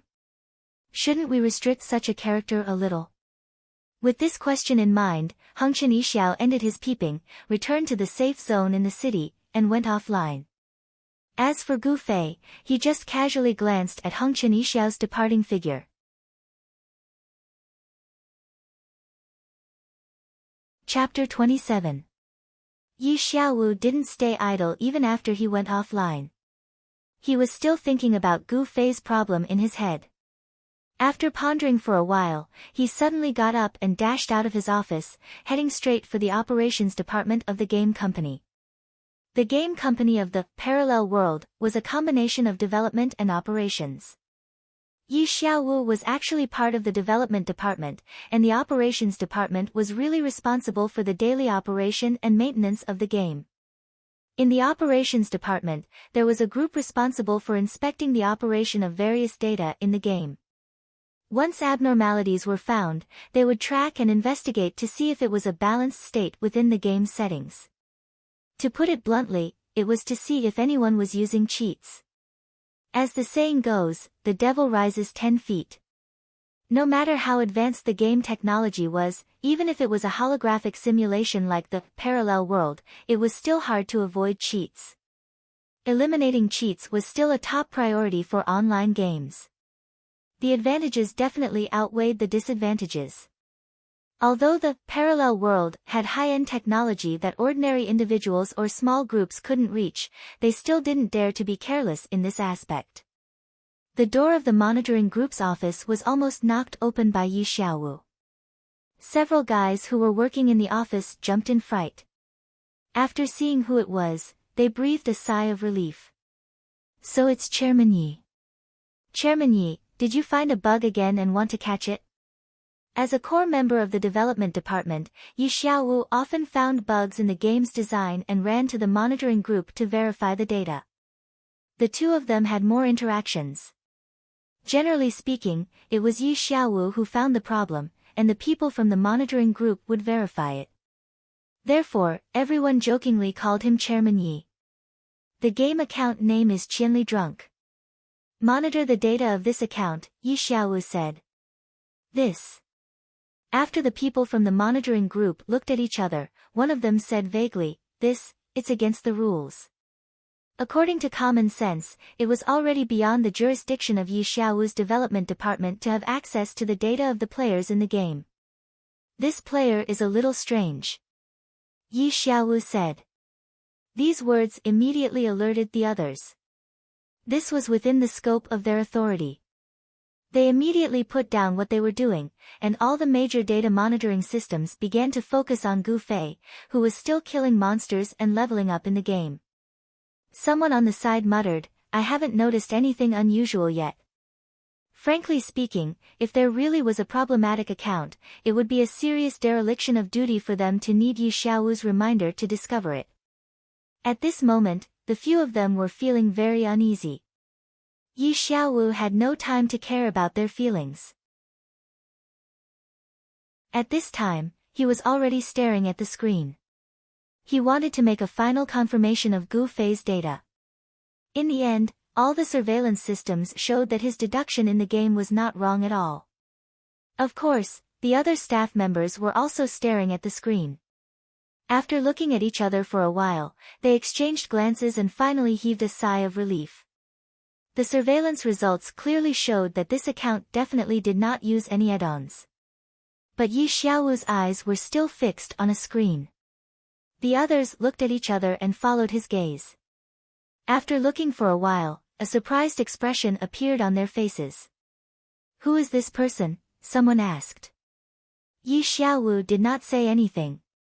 He also had his own troubles that were difficult to speak of.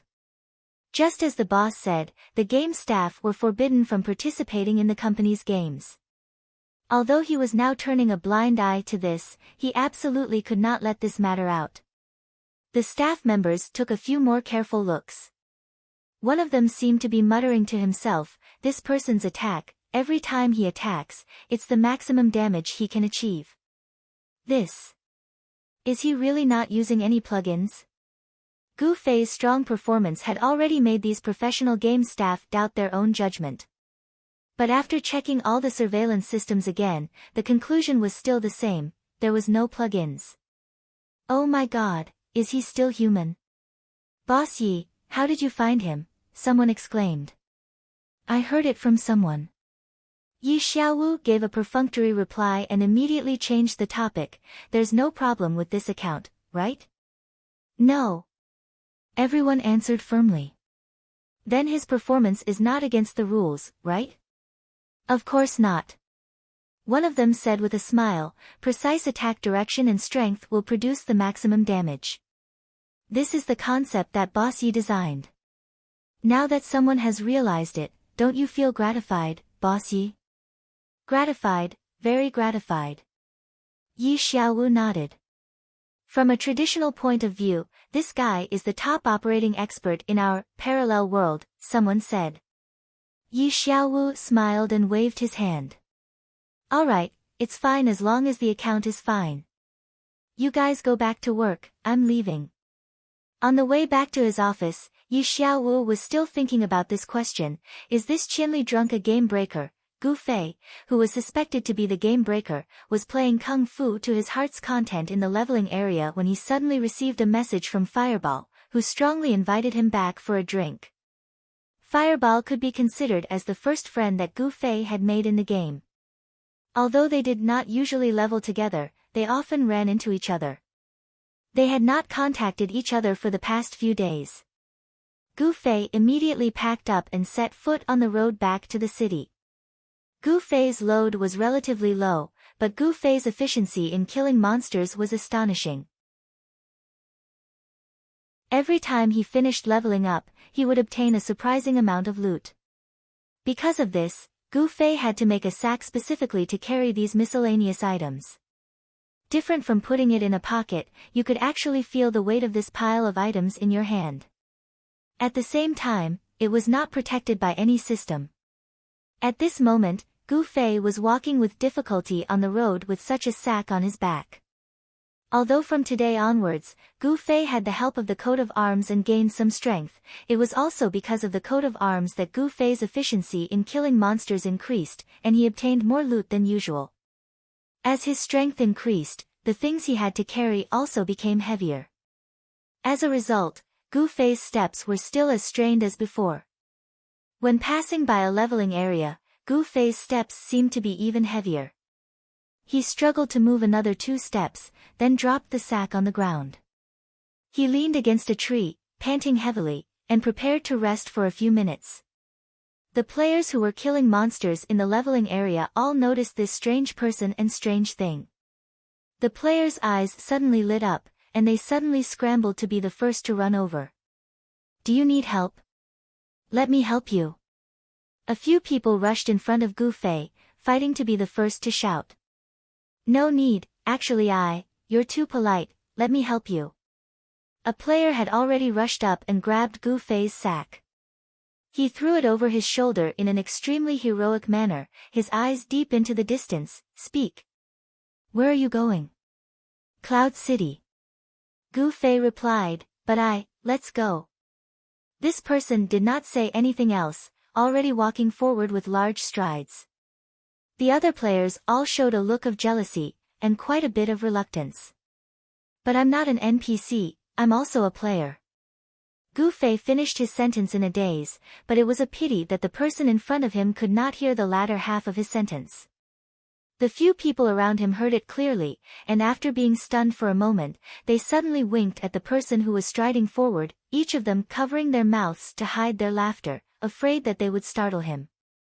At the same time, they all gave Gu Fei a thumbs up. Bro, you did it on purpose, didn't you? That's a good move, really good. Most of the players were influenced by YY online novels, and their hearts were itching for all kinds of strange ways to trigger hidden quests. They all hoped that one day they would also have such a magical encounter. Gu Fei's strange attire, and the large sack that was currently unique in the game, no one would think that he was a player. Over the past few days, when Gu Fei carried the sack back to the city and passed by these leveling areas, such misunderstandings would frequently occur. However, every time Gu Fei would explain, the people would use an appraisal skill on him, and they would laugh at themselves and leave. Today, however, this person's pursuit of the hidden quest had reached the point of no turning back. He did not even listen to Gu Fei's words, and practically snatched the sack and left. Hey! You! Gu Fei shouted as he chased after him. However, the other person waved his hand casually. Today, no one can stop me from helping you carry the sack back. Gu Fei shut his mouth. Since the other person had such a firm resolve, there was no harm in fulfilling his wish. Gu Fei would never force someone to do something they were unwilling to do. If you want to carry it, then carry it. Gu Fei was happy to be free, and he leisurely followed behind the person.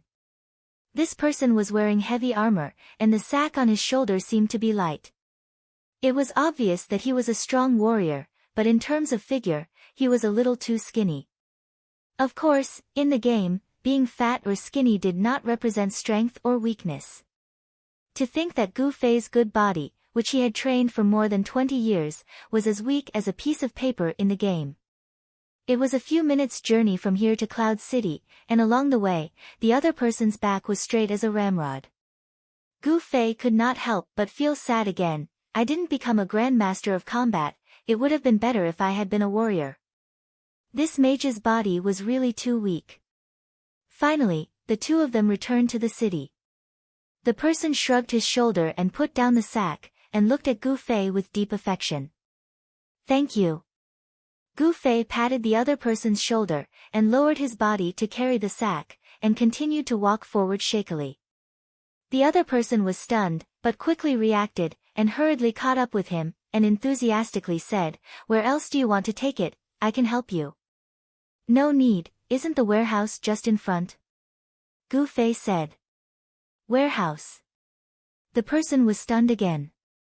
Indeed, just a few steps away was the warehouse, but this warehouse, without a doubt, was for players to use. The person faintly felt that something was wrong, and looked at Gu Fei. Hello, my name is Qianli Drunk, said Gu Fei. You are not an NPC. The person looked like he was about to faint. Gu Fei sighed deeply and said, I'm not.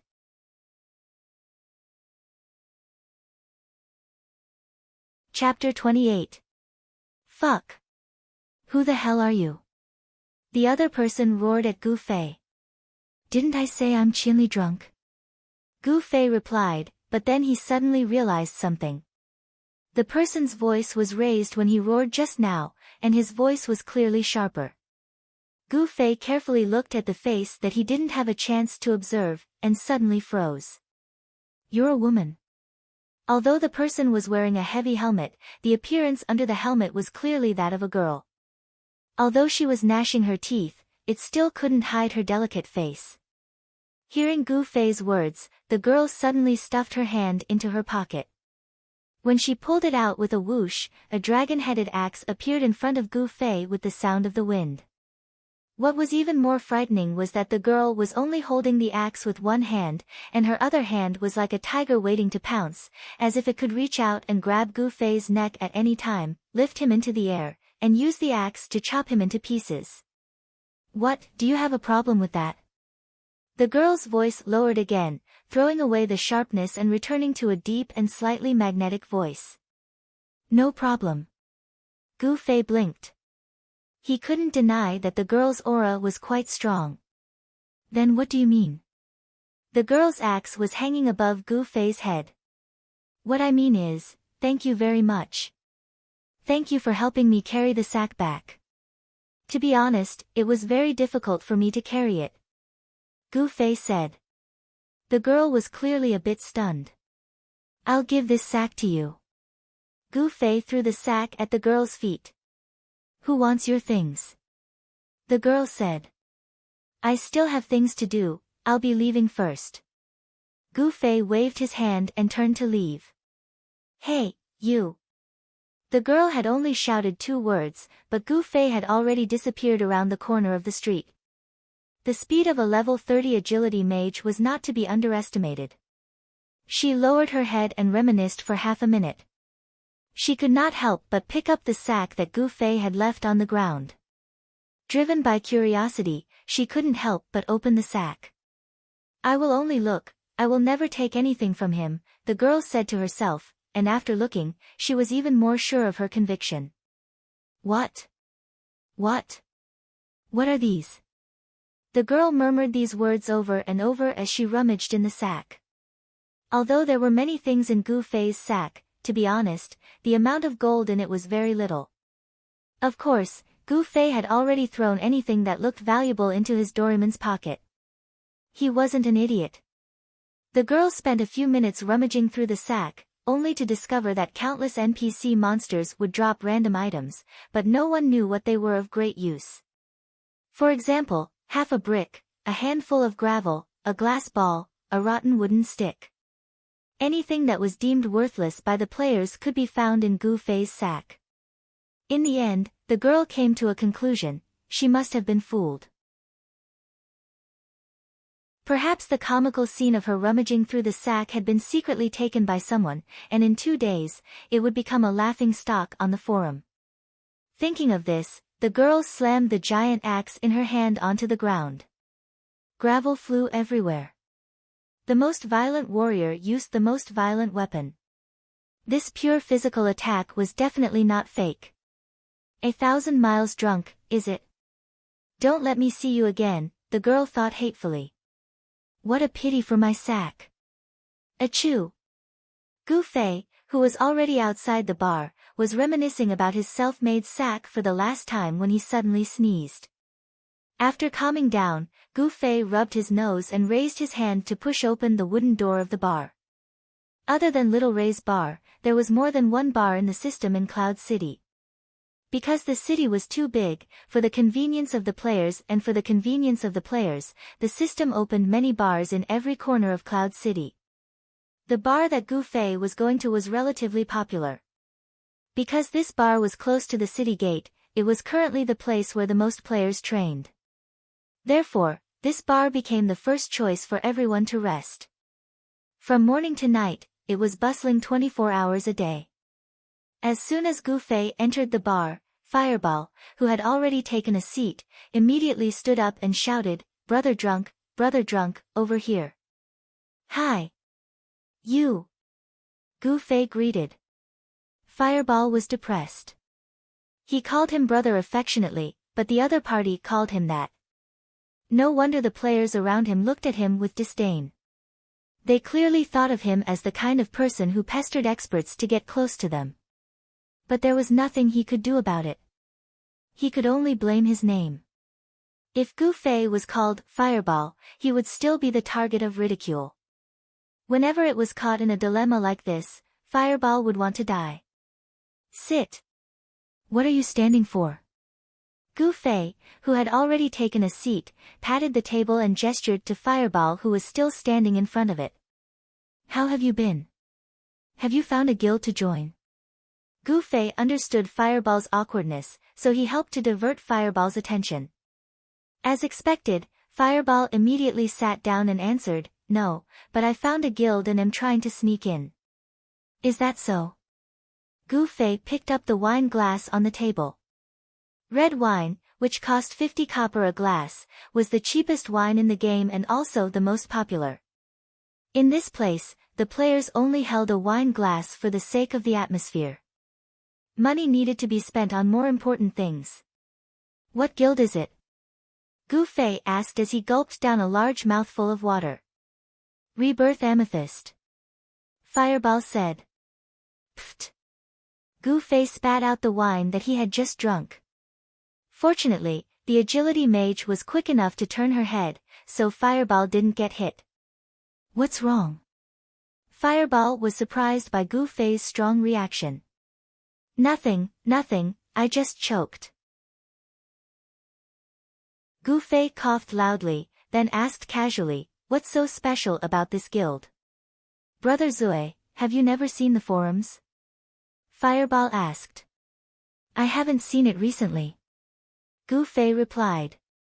In the forum for players to interact with, there are different forums under the names of the major cities in the game. Right now, there are many guild recruitment advertisements in various forums. "I found this guild in our Cloud Cities forum," Fireball said, his eyes shining. "Oh." Gu Fei replied and signaled for Fireball to continue. Fireball, on the other hand, looked around and pulled the stool closer to Gu Fei. He lowered his voice and said, "Brother Zue, I'm telling you. Don't tell anyone. It's already on the forums." "Are you afraid of people finding out?" Gu Fei said.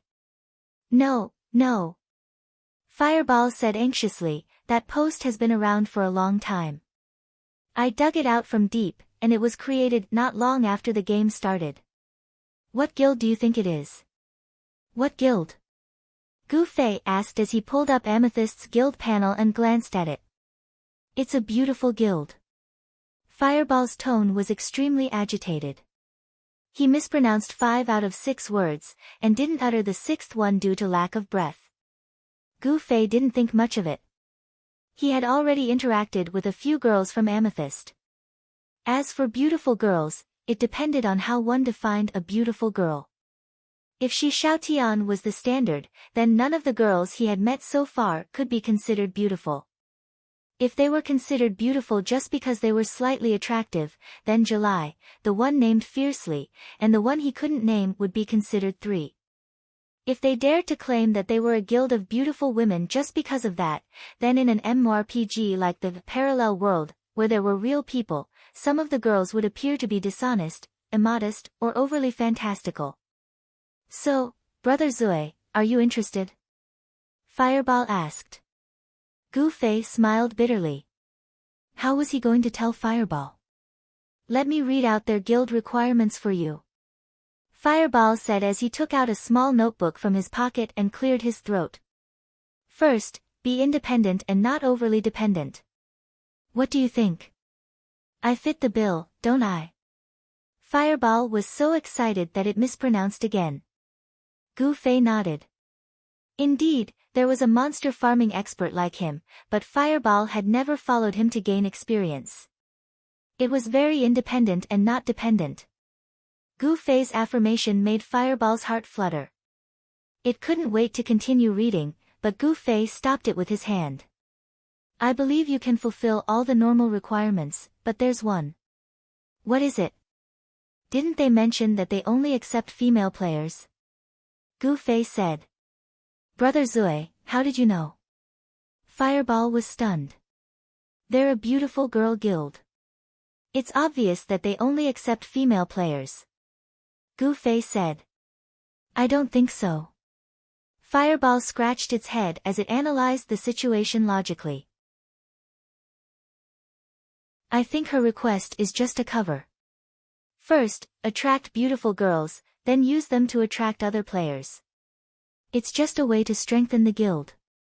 After attracting a certain number of female players, she'll definitely start recruiting male players. That's why she needs an experienced protector like me." Gu Fei sighed. If he hadn't personally met the members of Amethyst, he would have thought that Fireball's words made sense. However, in reality, these people looked at him as if he was the plague. He hadn't even joined for 24 hours and they were already preparing to leave the guild.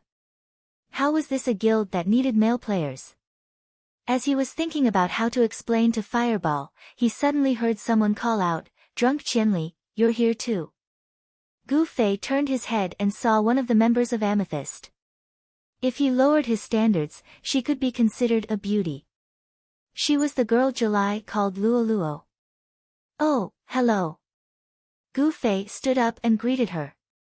Fireball looked at Gu Fei with only admiration in its eyes. Could it be that learning Kung Fu would give one a unique advantage in this aspect? Fireball began to wonder if it should become Gu Fei's disciple.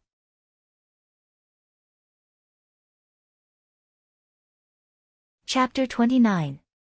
Luo Luo held her wine glass and walked to Gu Fei and Fireball's table. "Can I?" She pointed at the empty seat at the table. Fireball was excited. Every time he and Gu Fei came over to sit, they would always take up a table for 3 or 4 people, leaving 1 or 2 empty seats. He was waiting for this opportunity. Gu Fei was a bit surprised. He thought the girl was just greeting him, but he didn't expect her to sit down. Of course, Gu Fei wasn't the kind of guy who would reject people from Qianli, so he nodded and said, "Sit. I'm Heartless Blossom." Luo Luo sat down and introduced herself.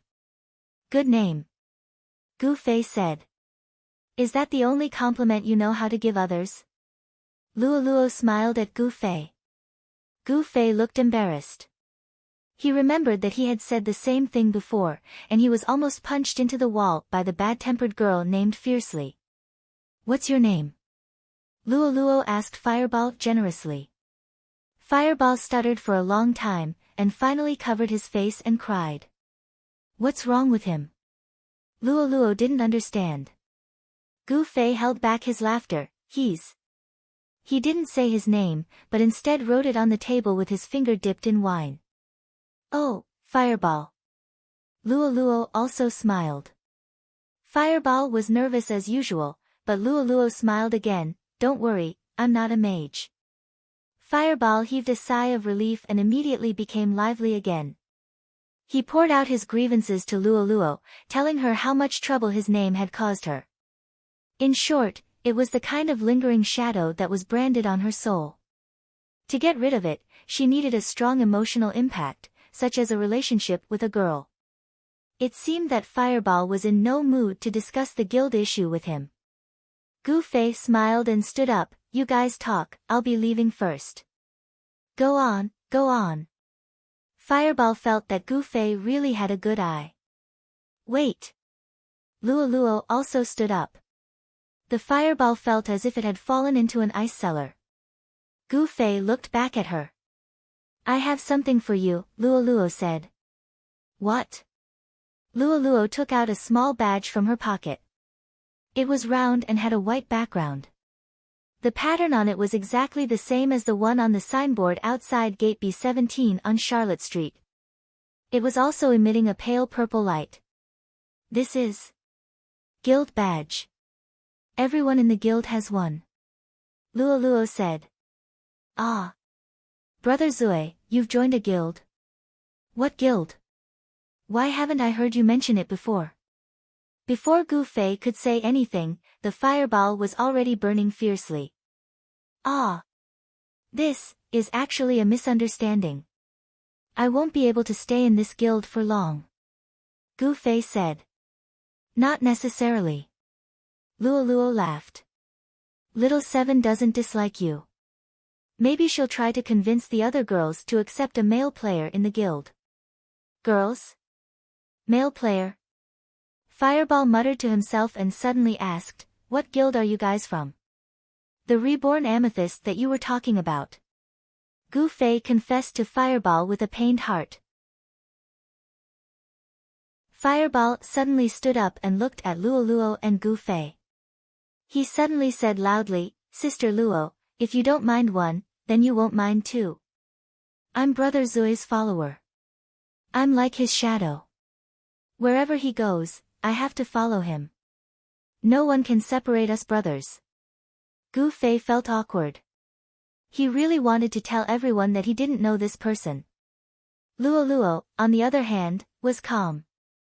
She smiled and said, I don't mind if there's one or two more.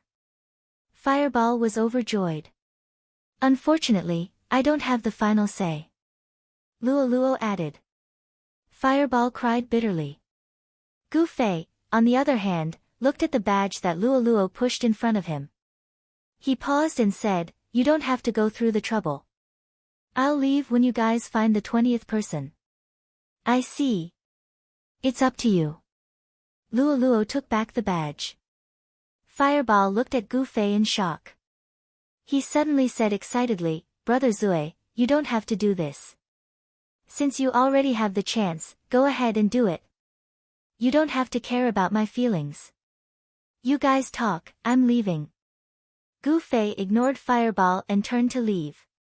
Fireball was still shouting, Brother Zui, I understand your feelings.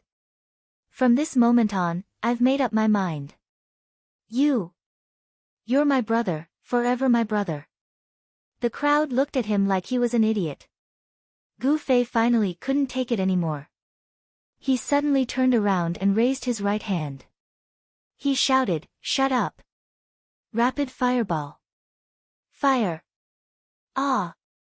Screams came from the bar. Rapid fireball. It was a level 30 mage skill. Although the official EXP adjustment reduced the EXP required to level up to level 30, there weren't many players who had reached level 30, not to mention mages, who had difficulty leveling up in the early stages. None of the people in the bar had ever seen a level 30 mage, let alone the level 30 mage skill, Rapid Fireball. Everyone's eyes widened.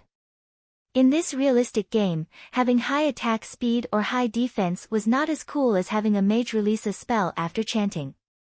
Most players only realized this after experiencing the game for themselves. Therefore, on countless nights, countless players wetted their pillows with tears. If only I had been a mage, Gu Fei was probably the only one who regretted becoming a mage in the entire game. Annoyed, Mage Gu Fei aimed at Fireball and released a spell for the first time. Gu Fei was the only mage who had never used a spell at level 30. Under everyone's expectant gaze and Fireball's panicked gaze, the Rapid Fireball was not released for a long time. What's going on?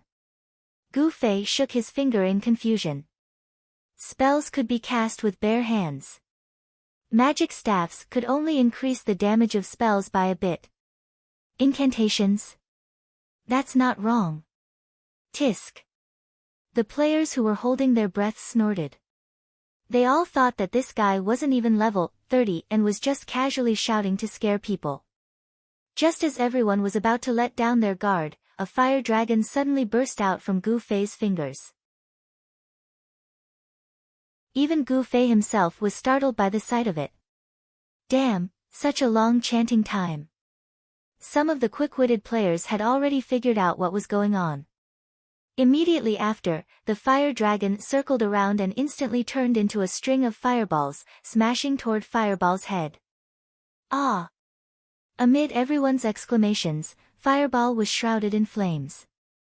The bar was silent. After a while, a violent cough broke the silence. It hurts. Fireball shouted as he wiped his face with his hands. His face was charred black. Huh? Everyone was surprised. What trash damage? This guy is actually fine. Although mages were weak, the damage of their spells was astonishing.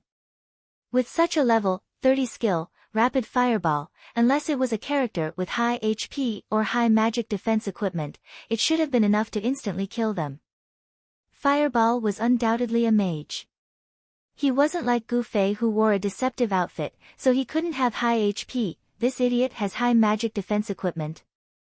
Someone was confused. But very quickly, an appraisal expert answered, no, he's full of trash. Everyone's attention fell on Gu Fei. Current research concluded that mages focused on wisdom and spirit, which affected the mage's spell damage, chanting time, and mana. Among them, wisdom affected damage and mana more, while spirit focused on chanting time. Recently, there was a rumor that when spirit reached a certain value, even the cooldown of skills could be shortened. Gu Fei, on the other hand, had an extremely long casting time and low damage. Everyone was puzzled. How did such a mage survive? And at level 30? They're friends after all, so they can't just kill him. A player analyzed in a low voice. Yeah, look at him. He didn't even use his staff. But how did he do it with such a long chanting time? Did you guys notice that he didn't just shout spells? There were a few words in front. Yeah, I think it's shut up. Could it be a hidden incantation to prolong the chanting time? Someone was excited. Go try it. Several mages had already gotten up and left the bar. The faint sound of shut up. The sound of XXXX faded into the distance. Gu Fei realized that he had been a bit impulsive just now. Are you okay? Fireball. Gu Fei said. I'm fine, I'm fine. Fireball said loudly. Don't mind me, Brother Zui. We're brothers. I won't be angry no matter what you do. Okay. Then I'm leaving. Gu Fei really couldn't take it anymore. Can you still leave? A voice came from behind Gu Fei. Gu Fei hurriedly turned around and saw a heavily armored warrior. A heavy feeling hit him instantly. It's you. Gu Fei smiled. It was the female warrior who helped him carry the sack. The female warrior's eyes flashed coldly as she suddenly waved her right hand. Gu Fei already knew what was coming, so he dodged it with a sidestep. Don't run. The female warrior waved her great axe and chased out of the house. Everyone in the bar got up and followed her out. Gu Fei didn't run. He stood quietly outside the bar and picked up his weapon. But everyone was taken aback when they saw him. This level 30 mage who had just displayed a mage's skill was holding a knife. Miss, what happened? Let's talk slowly. Gu Fei said, but he didn't let his guard down. From the small interaction just now, it wasn't hard to see that this girl was a very careless and stubborn person. Just like just now, when she wanted to help him carry the sack, she had to carry it. Now that she wanted to chop him with her axe, she would definitely chop him. Want to talk? That would have to wait until she was done. Sure enough, the girl completely ignored what Gu Fei said and swung her great axe at Gu Fei. Gu Fei dodged and slashed at her arm with a backhand slash. Dang! Gu Fei's heart instantly went cold. The feeling just now made him clearly understand one thing: his knife didn't cause any damage at all. Gu Fei didn't have much attack power. The damage came entirely from the weapon in his hand. Now that he had Eddie's emblem, the increase in strength helped him add a few points to his attack. But mages were born with low strength growth. 6 points of strength added to a mage was not the same as adding to a warrior.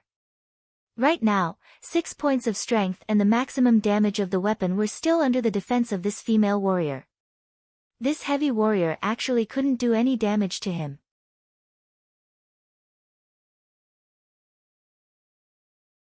Chapter 30. After going smoothly for so long in the game, Gu Fei finally encountered a problem. It would be difficult to defeat the female warrior in front of him with Kung Fu. She was like a bandit with her lower body in pants. She didn't move an inch when Gu Fei slashed at her. Furthermore, she was wearing a full suit of armor and helmet, which covered her entire body, leaving her face exposed. However, slashing a girl's face with a knife. The two of them didn't have any deep grudges, and it was just a small misunderstanding caused by a gunny sack. Gu Fei felt that it was too much to make such a move. Normally, no matter how heavy the armor was, the joints of the human body would be a soft block. Unfortunately, no matter how realistic the game was, it was difficult to cover all aspects. The person under the armor was unusually agile. At the same time, the knife also bounced off her joints. Gu Fei and the girl went back and forth for a few rounds. He made tentative attacks on her right wrist, left knee joint, and left shoulder joint. The conclusion was the same, he couldn't break through her defense. Moreover, this slash didn't matter, which made the other party feel more at ease. Seeing that Gu Fei's attack didn't have any effect on her, the girl didn't have any worries. She swung her giant axe even more vigorously, like a windmill, twisting towards Gu Fei. Gu Fei had no choice but to dodge left and right while thinking of a countermeasure. The players who came out of the bar to watch had their jaws drop to the ground. As for Gu Fei, everyone only had one word to describe him: a real man. A mage who dared to use a knife to fight with a warrior. If this wasn't a man, what was? But this man was actually a bit of an idiot. Using one's weakness to attack the enemy's strength, if this wasn't idiocy, what was? The current situation was clear to everyone. Gu Fei's knife couldn't hurt the opponent at all. He could only rely on his agility to deal with the enemy. But it looked like he was dodging easily, and the warrior's attacks were even more patient. He didn't feel any impatience after the axe missed.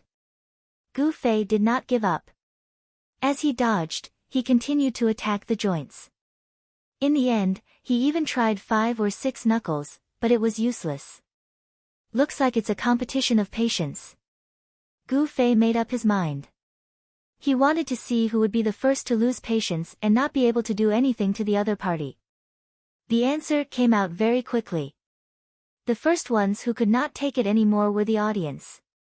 Seeing that Gu Fei had no chance to cut down his opponent, everyone wondered why he didn't use magic. Magic! Magic!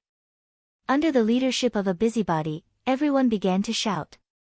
Originally, it was necessary for a mage to use it in PvP, but Gu Fei actually needed everyone to shout out a reminder. However, this gave him an idea. Right now, his kung fu was somewhat lacking, so there was no harm in using magic. Gu Fei was not such a rigid and inflexible person. After dodging the axe, Gu Fei raised his treasured blade and shouted, "Fireball! I'm here, I'm here!" Someone replied. "Get lost!" Gu Fei roared at the fireball, then turned around and ordered the fireball he had summoned, "Shoot!" The fireball flew out and headed straight for the female warrior. The female warrior seemed to be stunned for a moment, but then she waved her giant axe and immediately split Gu Fei's small fireball. The fireball exploded beside the axe blade. Did it cause any damage? Gu Fei didn't know. This thing didn't feel good. "You're a mage." The female warrior's giant axe didn't immediately come at him as Gu Fei had expected. Instead, it hung by her feet and she was sizing him up. This girl was really too careless. After fighting for so long, she actually knew that he was a mage. Gu Fei thought. Little did he know that unless one clearly knew Gu Fei's profession in advance, no one would think that he was a mage from the way he fought just now. The female warrior seemed to have a lingering feeling of fear. The guy in front of her was not slow, and he was always able to dodge her attacks. If he pulled away from her and used spells to attack, she would be killed. "I don't need you to go easy on me," the girl immediately said as soon as she thought of something. "Go easy on you?" Gu Fei didn't understand. Was she being played by him again? The girl suddenly thought of this, and the anger that had been half extinguished after a long time immediately rose again. She raised her right hand and raised the giant axe that was hanging by her feet. Her left hand followed and held the axe handle side by side with her right hand. This was a posture that had never been seen before. The girl had been wielding her axe with one hand. This sudden change in the battle was noticed by Gu Fei, who had a lot of combat experience. He immediately made a judgment: she was going to use her trump card. Sure enough, the girl suddenly stomped on the ground and twisted her waist. A whirlwind appeared on the ground and wrapped around her. "Ah! Whirlwind slash!" Someone in the crowd shouted. A warrior's level 30 skill, whirlwind slash. rotating the body and the weapon to launch a 360-degree attack. The damage increased as the skill's proficiency increased, and the duration of the skill was determined by the warrior's rage when it was used. In theory, if the warrior's rage was unlimited, the skill could be used indefinitely. The rage increased the most when attacked, and a small amount would be accumulated when the enemy was hit or killed. This was a special attribute of the warrior. Just now, Gu Fei had slashed at her body countless times. Although none of the slashes had caused any damage, and the amount of rage generated was somewhat reduced, it had accumulated over time. Currently, this girl's rage points were not far from being full. As soon as this skill was used, the surrounding players couldn't help but take a few steps back. The girl had completely spun, and it was as if a whirlwind was blowing in the middle of the field. The girl's giant axe turned into a dark light and swept towards Gu Fei. Too fast. Who would have thought that a seemingly clumsy warrior could spin at such a high speed when using this skill? Melee classes are still more handsome. While the audience was screaming, thinking that Gu Fei was about to be turned into minced meat, Gu Fei still had the time to exclaim. Dodging was impossible. The warrior's whirlwind slash was even faster than the current Gu Fei. All Gu Fei could do was raise his sword to block the attack. However, the high speed of the axe's rotation, being able to clearly see the trajectory of the attack and block it wasn't something that anyone could do. Even though he could block the whirlwind slash, it was impossible for him to completely block the whirlwind slash. However, giving up and waiting for death before the last moment wasn't Gu Fei's style. With a crisp sound, the white sword in Gu Fei's hand broke into two. Following that, he felt a strong gust of wind blow past his body, and he lost his balance. It was as if the wind had swept him into the air, and then he was ruthlessly thrown out. How much defense could Gu Fei, who was still wearing the novice mage robe, have? If it wasn't for that blocking part of the damage, he would have already turned into a white light in the whirlwind. Even so, his body was bleeding profusely, and his health was dropping rapidly. In a moment, it would be hard for him to escape death. I still can't dodge it, Gu Fei regretfully said. At the last moment, he made one last effort. He wanted to borrow the momentum of the whirlwind slash with his sword to send his body out and dodge the attack. Who would have thought that his treasured sword would fail at such a crucial moment, and was actually cut in half by the whirlwind slash? Due to the broken sword, he wasn't able to completely borrow the momentum, and was sent flying by the axe a few times. He wasn't immediately sentenced to death. Instead, he was given a reprieve of 2 seconds. You still want to live? I can only hope for a miracle. Gu Fei smiled bitterly. Who knew that a miracle would really happen? A white light suddenly enveloped his body. Gu Fei thought that it was the summoning of death teleportation, but who knew that his health, which was about to drop to the bottom, actually stopped falling under this white light, and even faintly showed signs of rising. Gu Fei, who had never experienced this kind of treatment, didn't know that this was the most basic priest skill, heal. It wasn't until he landed on the ground and looked around that Gu Fei saw the girl named Luoluo constantly chanting at him that Gu Fei roughly understood what was going on. But Gu Fei wasn't so easily saved, his health was still dropping. Heal could only replenish health. To heal wounds, it required a higher level priest skill, heal. Right now, obviously no one knew how to use it, so Luoluo could only continuously cast heal to maintain his health. This was a life and death battle between blood splatter and heal. Of course, the female warrior wasn't happy when she saw someone obstructing her duel with Gu Fei, but when she turned around and saw the person who cast heal, she was stunned. Sister Luoluo. Luoluo nodded and reached into her pocket to take out a few bottles of medicine and bandages. She handed them to the dumbfounded Fireball and said, "Go and get his wounds under control." Fireball seemed to wake up from a dream. He took the things and hurried to Gu Fei's side, crouching down. I'm saved. Gu Fei saw the things in Fireball's hands and saw that the female warrior and Luoluo seemed to know each other. He sighed in his heart. Unexpectedly, Fireball didn't use the item he was holding. Gu Fei looked at him in confusion. Quick, what are you waiting for? Luo panicked.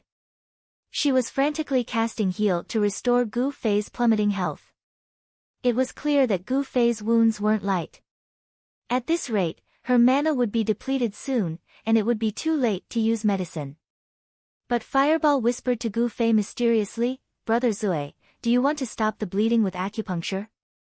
Gu Fei's mouth was already on the verge of cursing, but he held it in. Be a teacher. Gu Fei warned himself, then said to Fireball indifferently, you've read too many wuxia novels. Oh. You don't know how to use acupuncture? Fireball seemed surprised. Apply medicine.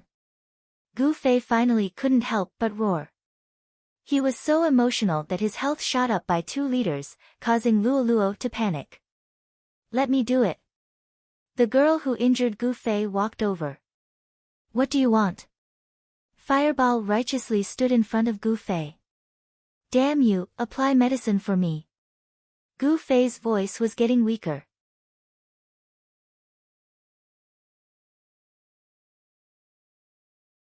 Chapter 31. Get out of the way. The axe-wielding warrior was also anxious and kicked Fireball. Probably because he had been fighting with Gu Fei for too long, his kick was neither light nor heavy. How could Fireball compare to Gu Fei? He was kicked 5 meters away and even somersaulted twice. Fireball, who was lying on the ground, finally raised his eyelids and said something very spineless, damn, beauty.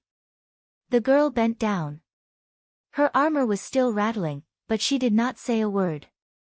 She picked up the bandage that Fireball had dropped earlier and wrapped it around Gu Fei's wound. Her hands and feet were very agile. Hey! Gu Fei called softly. What? The girl glared. What I mean is, can you apply medicine first and then apply a hemostatic bandage? What do you think? Gu Fei said. Ouch! The girl cried out involuntarily. With a few whooshes, she retracted the bandage, picked up the medicine bottle on the ground, and splashed it on Gu Fei's wound. Gu Fei was helpless and thought to himself, forget it. It's just a game and I don't know much about hygiene. I won't get any side effects. He didn't say anything and let the girl do whatever she wanted.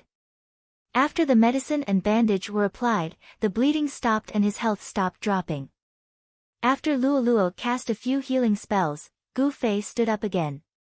His waist wasn't sore and his back wasn't hurting anymore, but Fireball, who was 5 meters behind him, straightened his neck and shouted, help me. Gu Fei went over to help him, but as soon as he squatted down, Fireball leaned over and whispered, Brother Zui, don't worry about me. I'm waiting for the beauty to come and help me. Gu Fei was furious. Ben had already helped him halfway up, but he immediately threw him back to the ground and got up to walk back. The 2 girls were puzzled. They looked at Fireball and asked Gu Fei, what's wrong? He's already dead, said Gu Fei. The 2 girls glanced at the Fireball but didn't say anything. When the surrounding audience saw that the fight was over and that the next part of the show might be to bury the hatchet, no one was interested in this kind of plot, so they immediately dispersed. Come in and have a seat. Luo gestured for the 2 of them to enter the bar. Gu Fei gestured for the 2 ladies to enter first, and he was the last to enter. He glanced at the Fireball expressionlessly. Fireball was bored. It crawled up from the ground with its face covered in dirt, and quickly chased after them. The customers in the bar took their seats again. Luo and the girl sat side by side at one end of a small round table for 4. Gu Fei waited for Fireball to come over before entering the bar with him. In front of the table, the warrior girl was taking off her armor. He took off his helmet and stuffed it into his pocket. He also stuffed the axe into his pocket. He also took off his full body armor and stuffed it into his pocket. It was a rather strange scene, but fortunately, everyone was familiar with the game's settings, so they weren't surprised anymore. The girl who had taken off her armor was wearing the cheapest gray peasant clothes sold in the clothing store. Her long hair was a little messy from the helmet she had just taken off. Coupled with the sweat on her face from the previous battle, she looked like a beggar's gang disciple at first glance. The girl tidied herself up. When she looked up, she saw Gu Fei and Fireball sitting down. "Hey, aren't you dead?" The girl looked at Fireball in surprise. "Damn. This girl is really stupid." The corner of Gu Fei's mouth twitched a few times. He said casually, "This place is very close to the resurrection point. Is there a resurrection point nearby?" The girl thought hard. No one explained to her. Luo looked at her and Gu Fei and asked, "What's going on with you two?" Gu Fei smiled bitterly.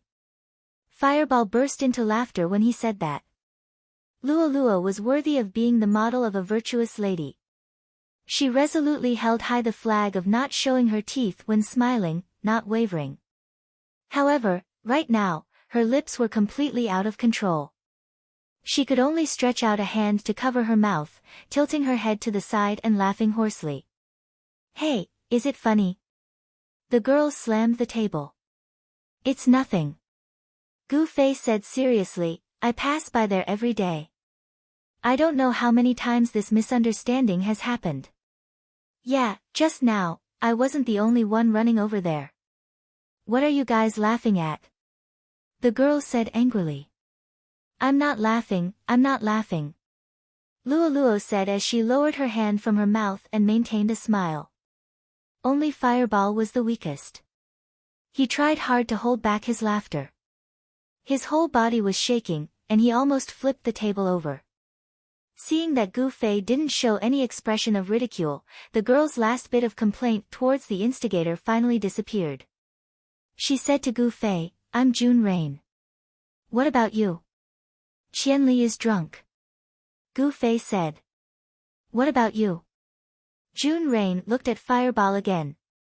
They were sitting at the same table, so she still had to ask. As soon as someone asked his name, Fireball's smile disappeared and he started crying again. Luo smiled, "His name is Fireball." "Fireball is Fireball. Why are you crying?" June Rain was surprised. "I'm a mage," Fireball said with a sad face. "So what?" June Rain said. Gu Fei kept shaking his head. These two guys were a bit stupid. June Rain couldn't understand the inconvenience of Fireball's name. She still couldn't understand when Fireball mentioned a mage. She was so stupid that people were convinced. As for Fireball, there was no logic at all. She asked him, "What's wrong with Fireball?" and he said, "He's a mage." There was no connection between the two. His name was created for the mages around him who needed to call him by his name. For example, Gu Fei. It had nothing to do with whether he was a mage or not. He wouldn't call himself that. June Rain didn't understand what Fireball's name was, but she didn't think too much about it. Her attention returned to Gu Fei. "I think I've seen your name somewhere before." "Really?" Gu Fei smiled. He thought of the legendary second place on the leveling efficiency ranking. "That's right." June Rain suddenly slapped the table and stood up. "You're the guy who snuck into our guild." Gu Fei subconsciously looked at the guild panel and saw June Rain's name. She was level 30 like him, but her position was lower than his. When Gu Fei looked at the guild panel that day, he was quickly dazed by the list of girls. He didn't pay much attention to the names of the members and didn't look at it again. He didn't really care about it in the first place. "Little Rain, don't say that. It's also a misunderstanding," Luo explained for Gu Fei. "Is that so?" June Rain looked at Gu Fei. "Is it really a misunderstanding?" "Even if it's a misunderstanding, you're already up to no good, right?" June Rain had a lot of experience in online games. Just by looking at her obsession with hidden quests, it was obvious that she was very passionate about online games. Online games had always been more male than female. Male players wanted to pounce on female players like a hungry tiger. However, in previous games, transvestites were also everywhere. This made most male players cautious and hesitant. Now, in the parallel world, not only were transvestites eliminated, even their appearances were real. Moreover, with this realistic simulation system, there were some things that didn't need to be said out loud. This led to the entire Cloud City being filled with the silhouettes of male players hitting on female players for the next 24 hours. In this context, a professional girl group like Amethyst Reborn was guaranteed to be a place that male players would try their best to get into. June Rain wasn't good at other things, but she was very clear about the details of the game. Gu Fei only smiled at her doubt and didn't say a word. I don't care about other people. I'm just reminding you not to have any ideas about me. To tell you the truth, I'm gay and I'm not interested in men. June Rain said. Is that so? Gu Fei held back his laughter. This girl's lies were too lame. How did she come up with them? If that's the case, you can treat me as your bro. Gu Fei said. No problem. The girl nodded seriously and extended her hand to Gu Fei. Shake hands. Gu Fei didn't think much and extended his hand as well. Fuck. Gu Fei immediately screamed in his heart as they shook hands. Motherfucker, violent warrior. Gu Fei cursed in his heart. He was so depressed that he couldn't control himself. June Rain used all her strength when she grabbed his hand. Gu Fei's weak strength was no match for her. However, pain was one thing, and being able to endure it was another. Gu Fei's hand was firmly clamped. He cursed in his heart, but his expression didn't change at all. What? Doesn't it hurt? June Rain asked curiously. Of course it hurts. Gu Fei said. Then why don't you have any reaction? Gu Fei smiled faintly. I'm a man. Alright, stop messing around. This time, Luo, who was standing at the side, didn't realize what was going on. After hearing their conversation, she hurriedly separated them. Little Seven sent a message. Luo said to the two. What's the matter? June Rain asked. I think she received a guild quest. She told everyone who's online to go back for a meeting. Luo said. Quest? What quest? When June Rain heard about the quest, she stood up excitedly. She was truly a quest maniac. Let's go back and take a look. Luo got up and walked out with her. June Rain rushed to the door. She suddenly turned around and saw that Gu Fei was still sitting in his seat. Huh, why are you still sitting there? What? Do I have to go too? Gu Fei was surprised. Of course, you're a member of our guild now. Let's go. Gu Fei thought that he had nothing else to do and stood up. He suddenly remembered that Fireball was the one who invited him over. He didn't tell him if there was anything important, so he turned around to look at Fireball. Are you alright? Fireball's expression was a bit lonely as he shook his head. I'm fine, I'm fine. Brother Zue, you go. Gu Fei nodded, but when Fireball saw that the two girls had already turned around, he immediately flew up to them. There's something good to take care of. Gu Fei smiled. Of course. He followed the two girls out of the door and walked towards the street where Amethyst's guild was located. The three of them didn't speak along the way. Suddenly, June Rain laughed loudly and rocked back and forth with laughter. What's wrong? Gu Fei and Luo were puzzled. That person. That person's name is Fireball. Ha ha ha ha. I'm dying of laughter. June Rain laughed so hard that she was about to cry. What kind of brain does he have? Gu Fei sighed.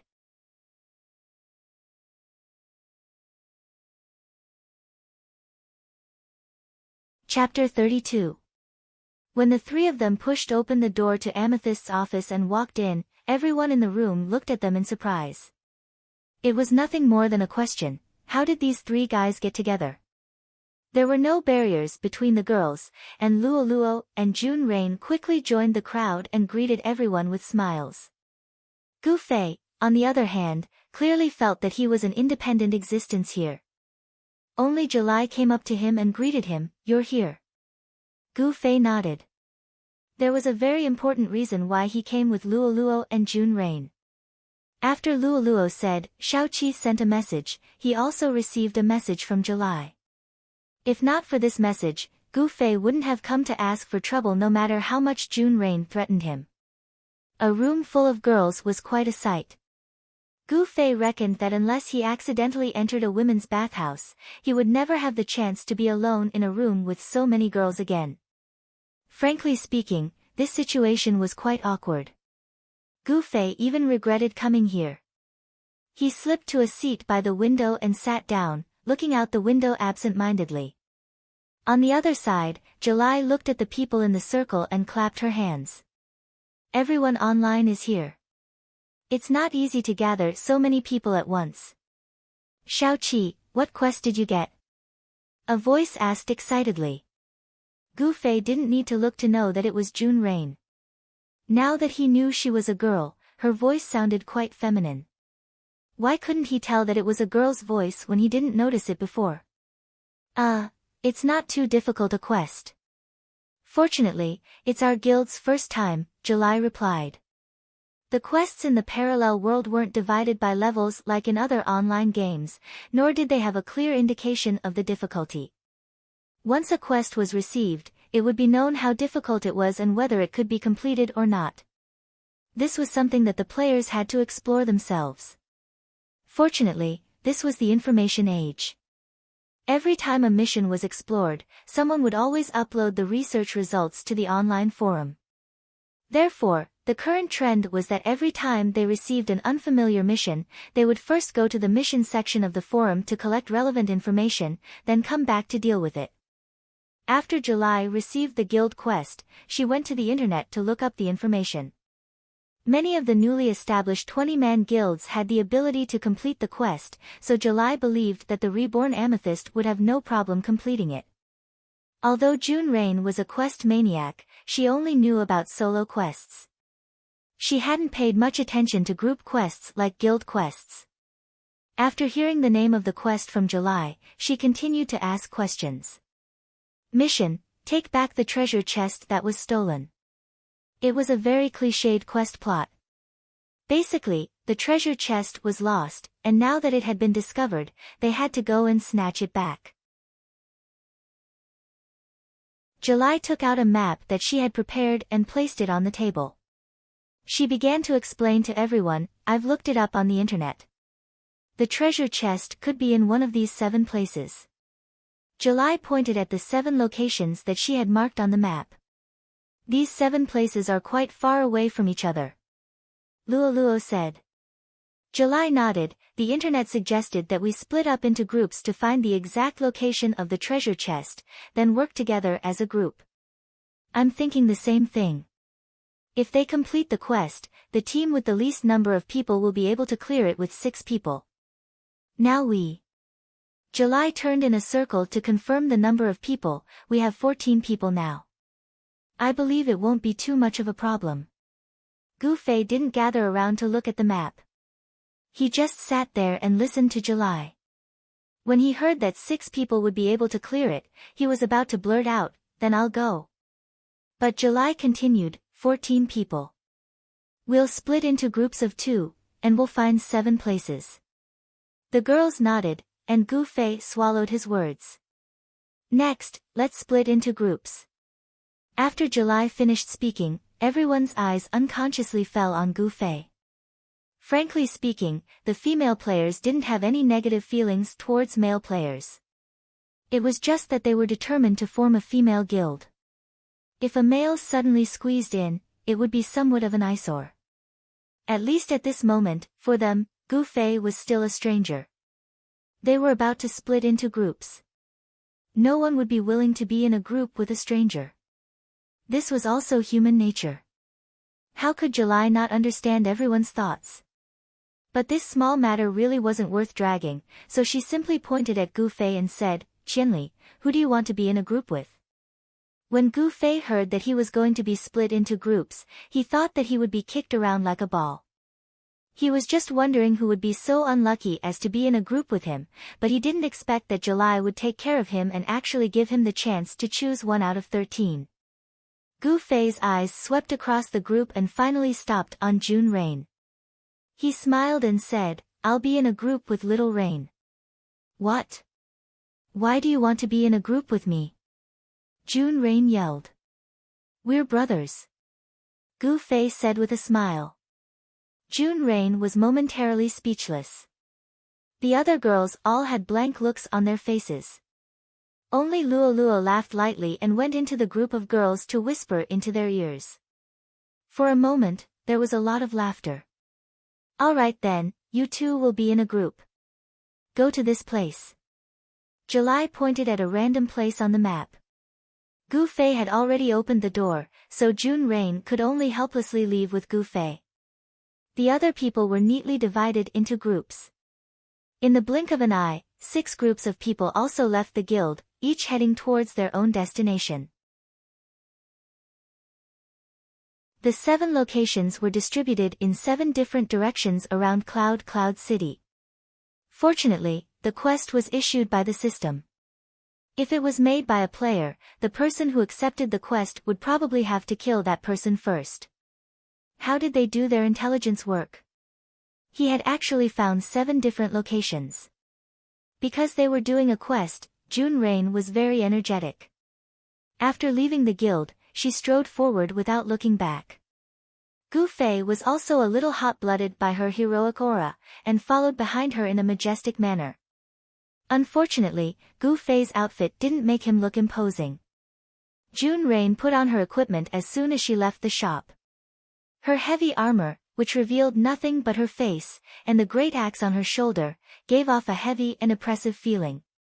As for Gu Fei, the mage's beginner's robe fluttered in the wind. It looked a bit carefree, but from the perspective of a gaming professional, such poor equipment could easily be blown away by the wind. As the two walked, they suddenly heard someone shout from behind. It was Gu Fei's name. Turning around, they saw July leading a girl that Gu Fei didn't know chasing after them. The two stopped and waited for July to walk in front of them. She took out something from her pocket and handed it to Gu Fei. Take it. Gu Fei took it and looked. It was a magic staff. Intelligence +8, Stamina +3, strengthened fire spells by 20%. It was a pretty good little item. But Gu Fei said without rhyme or reason, so low attack. Low? July took it back and looked at it, puzzled. The two didn't have anything in common because only Gu Fei would pay attention to a magic staff's physical attack. That was just a symbolic lower and upper limit. No matter how good a magic staff was, its physical attack couldn't compare to Gu Fei's broken white plate sword. Looking at a magic staff, it was the magic attack. This magic staff wasn't low. It was one of the best items on the market. Then what about the one you're using? Let me see. July wanted to see what kind of awesome magic staff Gu Fei was using. It was fine if he said that the additional attributes of this magic staff weren't very good, but he actually said that the attack was low. Mine broke. Gu Fei said. He was talking about his own sword. The two didn't have any interaction at all. Then take this one and use it first. July shoved it back to him. Okay. Gu Fei took it with a face of reluctance. July didn't know whether to laugh or cry. Even if this magic staff wasn't as good as the one he used before, it was still good. Was there a need to be so aggrieved? After using appraisal on Gu Fei, she found that this level 30 mage's equipment was trash to the extreme, so she gave him a magic staff. Who would have thought that in the end, he didn't even say, thank you. Okay, hurry up. July waved at Gu Fei and June Rain and walked in another direction with the girl. Gu Fei and June Rain also continued forward. In front was a heavy warrior with a giant axe on his shoulder. Behind him was a beginner robed mage with a magic staff on his shoulder. The two swaggered through the streets like this, all the way out of Cloud City. At this time, June Rain stopped and turned to ask Gu Fei, which way? Gu Fei broke down. He suddenly felt that choosing to team with her was a very serious mistake. At this moment, it was too late for regret. He could only helplessly ask, didn't you see the map? Nonsense, who would look at that thing? June Rain said righteously. I don't know how to look at it either. Gu Fei didn't say that he didn't look at it at all. June Rain felt like she had found a friend. Then what should we do? Ask. Gu Fei really didn't have a temper. He pulled out his friend list and sent a message to July. July quickly replied and pointed out the direction that they should go. Let's go. Gu Fei said. This time, it was his turn to walk in front, and June Rain followed behind. The place that July pointed out to the two was called Cloud Suburb Lake. Cloud referred to Cloud City, and this lake was called Cloud Suburb Lake, which meant a lake in the suburbs of Cloud City. It was very simple. Gu Fei knew where this lake was, but the problem was that in order to go to this lake, June Rain had led the way through the wrong city gate. Now, the two had to go in a big circle to reach this designated destination. Gu Fei sighed deeply. He thought of a maxim, don't be afraid of a godlike opponent, be afraid of a pig-like teammate. He felt that it was very likely that he had met the legendary pig-like teammate. The future of this trip was uncertain.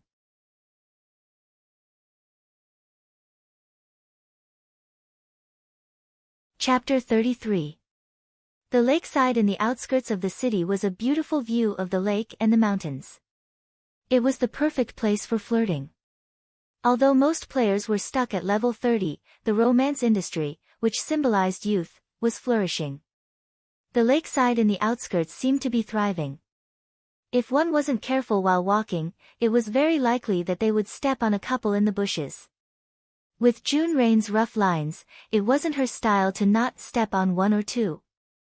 As expected, not long after stepping into this area, a person jumped up beside June Rain's feet. Why are you walking? Can't you see there's someone under your feet? June Rain and Gu Fei were both shocked. They apologized repeatedly and took a detour. Gu Fei also became cautious. He used his exquisite staff as a serpent-seeking staff. He pointed at the bushes in front of him and muttered, "Is there anyone? Is there anyone?" There were no more accidents along the way. The couple hiding in the bushes heard Gu Fei's shout and saw the wooden stick in his hand. They quickly moved away. Gu Fei and June Rain finally arrived at the lakeside. The lake water rippled. There was no trash on the surface. The environmental work was done very well. There were rumors that some players had already started to research which production skill was used to make boats. When the time came, they would set up a small dock by the lakeside and rent out a few boats. Business would definitely be good. Gu Fei was admiring the scenery when June Rain, who was beside him, yelled, "Ah! Treasure chest, where are you? Treasure chest." Hearing these two words, countless ears perked up. Countless eyes flashed in the bushes and looked towards the two guys by the lake. Gu Fei looked around. If the quest was to take back the treasure chest, then there should be NPCs guarding the place where the treasure chest was. There were also small monsters by the lakeside, but they were few and scattered. Plus, this was the love zone, so no one would come here to kill monsters and level up. The distribution of NPCs was very well maintained. Gu Fei looked around and didn't find any place where the NPCs were particularly concentrated. Let's go take a look. Helpless, he could only walk in the direction of a few NPCs that looked like a small group. As the two of them moved, the grass rustled. Countless people crawled forward and continued to monitor the two fellows who were talking about treasure chests. No. That's not true either. That's still nothing. Along the way, June Rain shouted in frustration as she cleared out the NPCs. The NPCs by the lakeside were not very high-leveled. June Rain was a level 30 full-powered warrior, and she could basically kill an NPC with 2 swings of her axe. Gu Fei did not even have to lift a finger. Gu Fei had no choice but to search the nearby bushes carefully. In the end, he didn't find any treasure chests, but he found 2 pairs of lovers. The 2 of them had already walked half a circle around the lake. Only a few players were left crawling behind them, and the treasure chest was still nowhere to be found. Gu Fei had long since felt dispirited, but June Rain's fighting spirit did not diminish. Her spirits were just as high as when she left the guild. Gu Fei suddenly felt a little sympathetic. This girl's dedication to online quests was like his passion for martial arts. June Rain continued to kill monsters, pull the grass, and search for the treasure chest. Gu Fei had already begun to slack off. He held a stick and randomly whipped it left and right as he yawned. His current state of boredom was the same as a normal player who had been killing the same monsters in the same place for countless hours. Suddenly, they heard June Rain shout, "Aya! It's here!" Where? Gu Fei's spirit was lifted. Finding the treasure chest meant that the quest would soon be over. June Rain happily pointed forward. In the grass halfway up the slope, there was a wooden stake that had its upper body cut off. A treasure chest was placed on top of it, and there was not even a shadow of an NPC around the treasure chest. That's simple. Gu Fei was puzzled. Didn't July say that after finding the treasure chest, she would notify everyone to gather and then everyone would snatch the treasure chest together? In this situation, why would they need to snatch it? Wouldn't it be better to just carry it back? Look, just like Little Rain. June Rain had already gone up to carry the treasure chest. Suddenly, the grass behind her trembled, and a few figures flew up and dashed towards the treasure chest. Ah! There's an ambush. What a cunning NPC! June Rain shouted. What NPC? These guys were players that had been following them. Gu Fei knew this very well. From the very beginning, he knew that these guys were crawling behind them. Gu Fei could roughly guess the intentions of these people, but since this treasure chest was their quest item, it should at least have the demeanor of a quest item. Who would have thought that it would be placed so neatly on the ground, looking like it was waiting to be trampled upon? June Rain was still the closest to the treasure chest. However, with her heavy equipment, running wasn't her strong suit. After a few steps, she was pushed back by a lot. Gu Fei stepped forward and stabbed the end of his staff forward. Then, he swung it left and right. With 2 pa-pa sounds, 2 players who had rushed up were hit by the staff. Of course, using a staff like this had limited damage, but the 2 players were a little dazed after being hit. After crawling behind for a long time and using Identify on Gu Fei more than 180 times out of boredom, they had long since confirmed that he was a mage. When they saw this guy step forward, they thought that they would be greeted with a blazing fire. Who would have thought that they would be hit with a stick? These 2 stayed where they were in a daze, while the other 2 took the opportunity to go around them. Although Gu Fei was an agility mage, his speed wasn't slow, but his opponent was a more professional thief. Seeing that he couldn't catch up, he reached into his pocket and pulled out a knife. He raised his hand and threw it. Shio! The thief on the left was stabbed by the knife. He cried out in pain and pulled out a knife from his butt. He was stunned. What kind of move was this? Gu Fei had already taken out a second knife and was ready to deal with the one on the right. This one was jubilantly trying to pass June Rain, but June Rain's arm suddenly reached out and grabbed the guy's collar. The thief subconsciously swung his dagger at her, but June Rain was wearing heavy armor.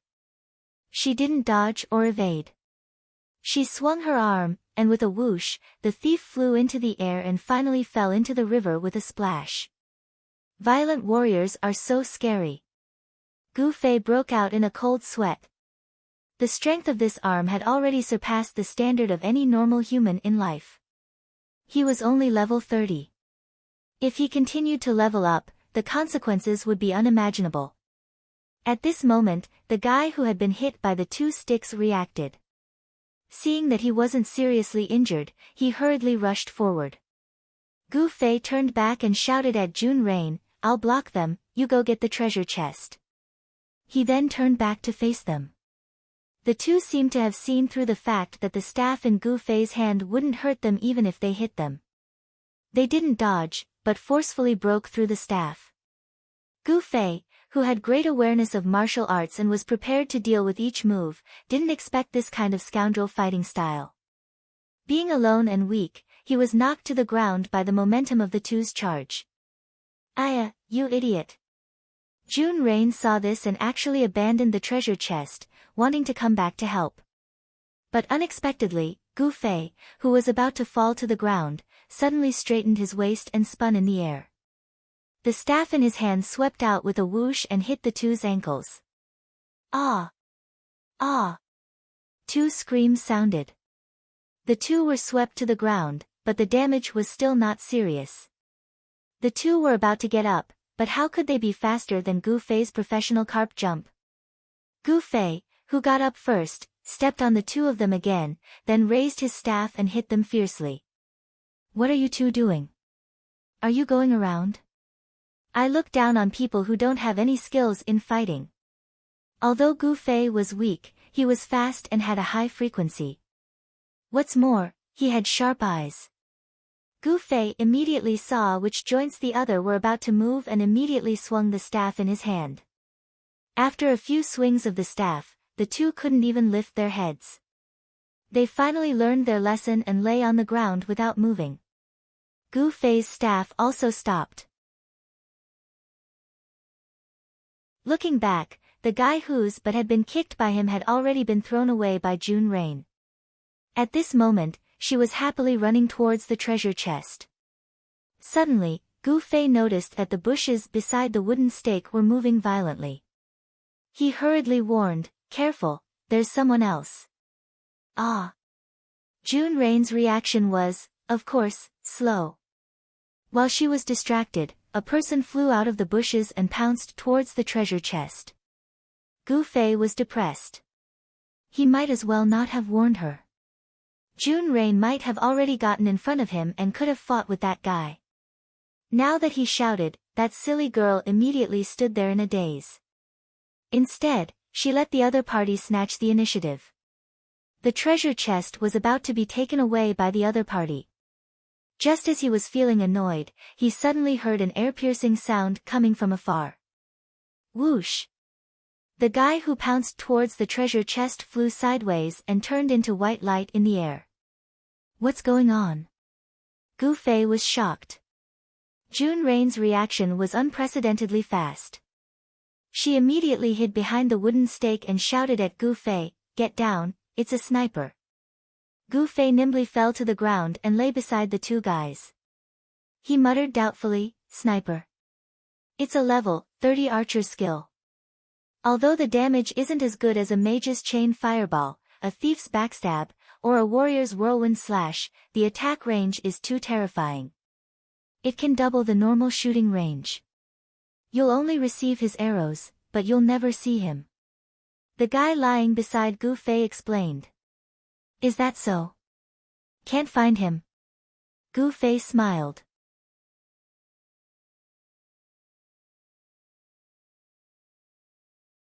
Chapter 34. The Yunjiao Lake was quiet. The players hiding in the bushes didn't dare to move. The two players beside Gu Fei were staring at the strange smile on Gu Fei's face. "Qianli, I apologize for offending you just now," Gu Fei said to the two players. The two players looked at each other. "I'm Fei Lian," the player on the left said. "I'm Emergence," the player on the right said. "Nice to meet you." Gu Fei extended his hand to shake the two players' hands. The two players didn't know each other, so it was only natural for them to greet each other. The bushes rustled as the three players greeted each other. From afar, it looked extremely impure. June Rain, who was hiding behind a wooden pillar, couldn't help but ask curiously, "What are you three doing? Don't fight." "It's fine, we're fine." "Why are you still fighting at a time like this?" Emergence shouted as he waved his hand at June Rain. It was just that this arm was raised too high, like a lamp guiding the way. With a "so" sound, another arrow came flying over. Fuck. Emergence touched the arrow stuck in his waist and looked at his health bar. I'm dead, he said, but he really did die. Get out of here. Gu Fei yelled at Fei Lian. Why are you cursing me? Fei Lian asked in confusion. He only realized what was going on when he saw Gu Fei quickly roll to the side. He hurriedly dodged to the side as well, but his reaction was a bit too slow. The arrow whistled through the air and hit his right arm. That wasn't the end of it. A few more arrows landed in the bushes that the two players were no longer in. Gu Fei didn't move. He tilted his head slightly and asked, "Are you all right?" He had already seen the damage from the sniper. The two players who were hit were instantly killed. I'm fine, Fei Lian replied through gritted teeth. That wasn't a sniper shot, so the damage wasn't that high. Oh. Why isn't he using it? Gu Fei asked. Sniper skills have a long cooldown, so there's no way he could fire 2 arrows in a row, Fei Lian said. You know quite well, said Gu Fei. I'm an archer as well, Fei Lian replied. Oh. Then you should snipe him too, Gu Fei said. I'm not even level 30 yet, Fei Lian said regretfully. Gu Fei could only sigh. Also, Fei Lian was not finished yet. Judging from the arrow that he shot at me, I can tell that his damage is very high. His equipment should be top tier. A level 30 player with a full set of exquisite equipment. This was the strongest form in the game right now.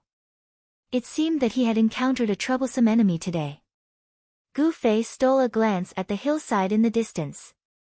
Other than the sudden arrow, Gu Fei had seen the subsequent attacks. Although the arrows were fast, they were not as fast as Gu Fei's eyes.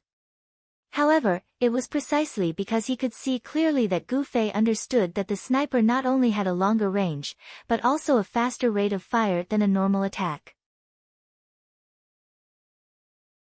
Moreover, the player's normal attacks had all reached him, which meant that he was not hiding within the maximum range of the sniper. A close-range attack was even more difficult to dodge. If it was a normal attack, Gu Fei was confident that he could dodge it. However, if it was a sniper, Gu Fei shook his head. What's the cooldown for sniper? Gu Fei asked Fei Lian. According to the official website, it's 45 seconds, Fei Lian replied. However, it's hard to say when it comes to an individual. I wonder if he has any equipment that can shorten the cooldown. There are rumors that increasing one's stamina can shorten the cooldown of a skill, 45 seconds. Gu Fei muttered. It had already been 45 seconds since the last sniper had fired. If he revealed himself now, he would definitely be killed in one shot. However, Gu Fei needed this arrow. He needed to see the arrow to determine the player's exact location. Only by knowing the opponent's target would he be able to deduce the opponent's location from the trajectory of the arrow. Deduce the opponent's location by listening to the wind? That would only allow him to deduce north, south, east, and west. Right now, what Gu Fei needed was a precise location. Little Rain. Gu Fei added June's Rain as a friend and sent her a private message. What? Little Rain replied. What's your defense? Gu Fei asked. Why do you ask? Little Rain reported. Gu Fei didn't reply. Instead, he turned to Fei Lian and asked, what's the damage of that normal attack? Fei Lian checked his own injuries and reported the number of injuries he had sustained. Then, he asked, why do you ask? How much damage does sniper damage increase? Gu Fei asked. The initial damage is double that of normal attacks. Apart from that, there's also a critical rate, Fei Lian replied. Critical rate? It ignores defense and deducts a percentage of the target's HP. Sniper has a 10% critical rate and a 10% critical rate at the start. I don't know how much the effect will increase after I increase my proficiency, Fei Lian explained. Gu Fei furrowed his brows. He had forgotten that every skill had a certain level of proficiency. In other words, without knowing the opponent's skill proficiency, it was impossible to accurately calculate the opponent's attack's damage. If he were to calculate it based on the highest proficiency. Unfortunately, the parallel world had only just been created, and the official data was only at the beginner level. No player had reached the high proficiency level yet, so Fei Lian naturally didn't know about it. Little Rain, how much HP do you have? Gu Fei asked. After receiving the data, he did a quick calculation and sighed. It seemed like Little Rain's equipment wasn't very high quality. If the enemy's sniper had a critical effect, Little Rain would definitely die. If not, she would still be alive. However, if the enemy's proficiency level was higher and the damage was increased by more than 100%, Little Rain would definitely die. What? You want to block his arrow? Fei Lian guessed Gu Fei's intentions. I'm not blocking it. She's blocking it, Gu Fei said. And then? Fei Lian asked. And then? And then we'll know where he is. Then we'll finish him off, Gu Fei said. Fei Lian stared at Gu Fei in disbelief. From his tone, it sounded like he could easily finish off the archer if he knew where he was. Didn't he tell him that the archer was a level 30 archer with top-tier equipment?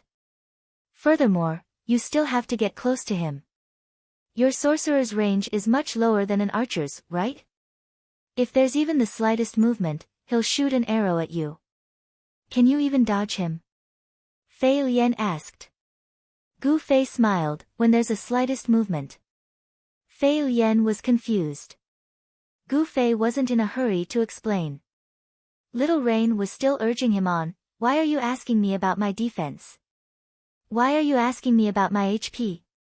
It's like this. Gu Fei explained, I've calculated his damage. With your defense and HP, there's a 90% chance that you'll be able to survive a single shot from him, and a 10% chance that you'll be killed instantly. Oh, then I'll just rush up and kill him. He can't kill me instantly anyways. I'll just go up and kill him with my axe, Little Rain said. How are you going to get close? If you're not dead, then he'll shoot you again and you'll be dead too, Gu Fei said, wiping away his sweat. That's right. Little Rain said, then what do we do? You attract his attention, and I'll take the opportunity to sneak around and attack him from the other side, Gu Fei said. You're despicable. Little Rain said. Despicable? This is a tactic, a diversion, understand? Gu Fei said. Then what if I get killed instantly? Little Rain asked. Gu Fei was afraid of this question, so he said embarrassedly, then I know his position. I'll go up and avenge you. All right. Let's do that. Little Rain replied. This girl was really simple. If it was anyone else, they would definitely question Gu Fei. How could a mere mage have the confidence to kill a level 30 archer? Gu Fei had been having a headache trying to convince others, but who knew that it would be so easy for him to deal with Little Rain? When I say yes, get up, Gu Fei said. Understood. The surroundings were once again quiet. Gu Fei lay quietly on the grass, waiting for an opportunity. Fei Lian obviously didn't know that Gu Fei and Little Rain had already discussed their tactics. He whistled at Gu Fei, and Gu Fei turned his head to look at him. What are you going to do? Fei Lian asked. Just lie there obediently. Gu Fei said with a smile. At this moment, the calm surface of the lake suddenly rippled. The mountain wind that would blow from time to time suddenly blew, blowing from the surface of the lake to the shore. The dense grass began to shake under the wind. Get up. Gu Fei sent a message to Little Rain. Whoosh. Little Rain stood up, and the sound of an arrow whistled through the air. Although Xiao Yu quickly wanted to shrink her body back, she was still unable to dodge. She was different from Gu Fei and Fei Lian. She was hiding behind the tree stump, and her opponents knew exactly where she was, so they were always ready to attack. Ah, she. Fei Lian turned his head and shouted at Gu Fei, "Huh? Where is she?" Gu Fei, who was not far from him, had already disappeared. All that was left was a piece of grass that swayed in the wind. Fei Lian suddenly understood what Gu Fei meant when he said to take advantage of the wind. Only when he moved would his opponent not be able to determine his position. However, he could have used this opportunity to escape. Why would he challenge a level 30 archer? Fei Lian's gaze finally fell on Little Rain. It seemed that Little Rain was not unlucky enough to activate the 10% chance. The shot did not kill her instantly, and she hid behind the tree stump again. Fei Lian thought to himself. They could have taken advantage of the wind to crawl away, but there was nothing around the tree stump. The warrior could not use this method. Gu Fei wanted to kill the archer because he wanted to help the warrior escape. However, on one hand, he wanted to help the warrior escape, but on the other hand, he wanted the warrior to be bait. Wasn't this person a little too contradictory? The conflicted Gu Fei had already circled around to the back of the hill. He had seen the arrow clearly and determined the opponent's position. At the same time, he saw that Little Rain was not dead, which made him feel very relieved. Right now, all he had to do was get close to the guy who shot the arrow and kill him. Gu Fei could already see the moving figure in the forest at the top of the hill. This guy actually knew how to change his position after shooting. How cunning! Unfortunately, the more cunning guy had already circled behind him.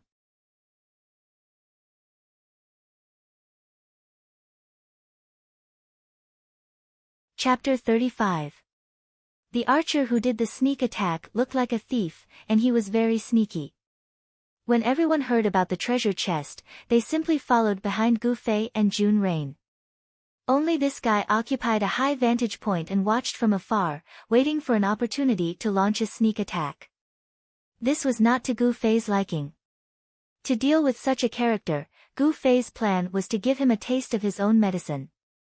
He would personally sneak attack him and let him know what it felt like to be attacked. The wind hadn't stopped yet, and the rustling of the grass completely covered the sound of Gu Fei's footsteps. Gu Fei lowered his body and slowly advanced through the grass, his eyes fixed on the archer's silhouette. The archer jogged along the hilltop, changed his position, and then immediately nocked an arrow and stood there motionlessly. Not bad at all. Gu Fei praised him in his heart. He was as quiet as a virgin. But this was for the best. If it was someone else who wasn't professional and kept looking around, Gu Fei would be afraid of being discovered. And so, with the sound of the wind, Gu Fei approached the archer step by step, and finally arrived behind him. The archer didn't seem to notice him at all, and continued to stare at the hillside. Gu Fei looked in the direction that the archer was looking at, and saw the wooden stump with the treasure chest, as well as the grass that he and Fei Lian had been hiding in. The corner of Gu Fei's mouth curled into a smile, and he raised his magic staff high in the air, and swung it down. The sound of the wind was too strange, and the archer finally noticed it. But before he could turn his head, the magic staff had already struck the artery in his neck. There was an acupuncture point on the carotid artery, so it didn't take much strength to knock someone unconscious. The game's simulation was very realistic, but the attack in the game was calculated based on the character's data. Gu Fei believed that his attack power wasn't enough to knock someone unconscious, so as soon as the stick came down, he immediately followed it up with a kick. He wanted to kick this person down and beat him until he couldn't get back up. Unexpectedly, there was a hillside in front of the man. He heard the sound and turned around, but he was kicked. His body tilted and fell to the ground. Then, he used the momentum to roll down the hill. Along the way, Gu Fei was worried that this guy would have turned into an idiot by the time he rolled down the hill. However, looking at his current momentum, what was more worrisome was that if they didn't stop him, he would just roll into the lake. He quickly opened his friend list and sent a message to Xiao Yu. "He's coming. Catch him." Who is it? Xiao Yu asked. The enemy who shot you. Gu Fei said. Following that, little Yu popped her head out from behind the wooden pillar. Gu Fei waved at her, but when he saw that she did not respond, he quickly sent another message. Just stand there and wait. We'll be there soon. As he spoke, Gu Fei also hurried down the hill. Little Yu stood next to the wooden pillar and raised her head. Sure enough, not long after, she saw something roll down. Could this be the person that Gu Fei was talking about? Little Yu calmed herself down and looked at the thing. After confirming that it was a person, she jumped over and raised her leg. She stepped on the person and sent a message to Gu Fei. Got it. The person who was stepped on didn't react at all. It seemed that he had already fainted after hitting his head on the tree. Okay. Gu Fei replied as he hurried over. Little Yu was looking in his direction. When she saw another thing roll towards her, she was shocked. There's another one. She had just been hit by a sniper. Although she had rested behind the wooden pillar for a while, her HP recovery was limited. Now that she had encountered another enemy, she was a bit lacking in confidence. Fei Lian saw that there was movement here and had already come out from the bushes. Little Yu saw that there was help. She didn't care who it was and immediately shouted, "Hurry, there's someone else." The Fei Lian was naturally shocked. He quickly drew his bow and charged over. When he looked up, he saw a figure riding a horse towards him from the hillside. The figure raised his bow and fired an arrow. Gu Fei was already close enough to see the two people's faces. He was just about to greet them when the light in the forest was dim and they didn't recognize him. The Fei Lian raised his bow and fired an arrow at him. Gu Fei quickly dodged and caught the arrow. He said angrily, "It's me." Oh. Little Yu recognized Gu Fei's voice and quickly stopped the Fei Lian. Don't shoot. He's one of us. The Fei Lian didn't even have the intention to shoot a second arrow. He didn't expect his opponent to catch it with his bare hands. He was still in a daze.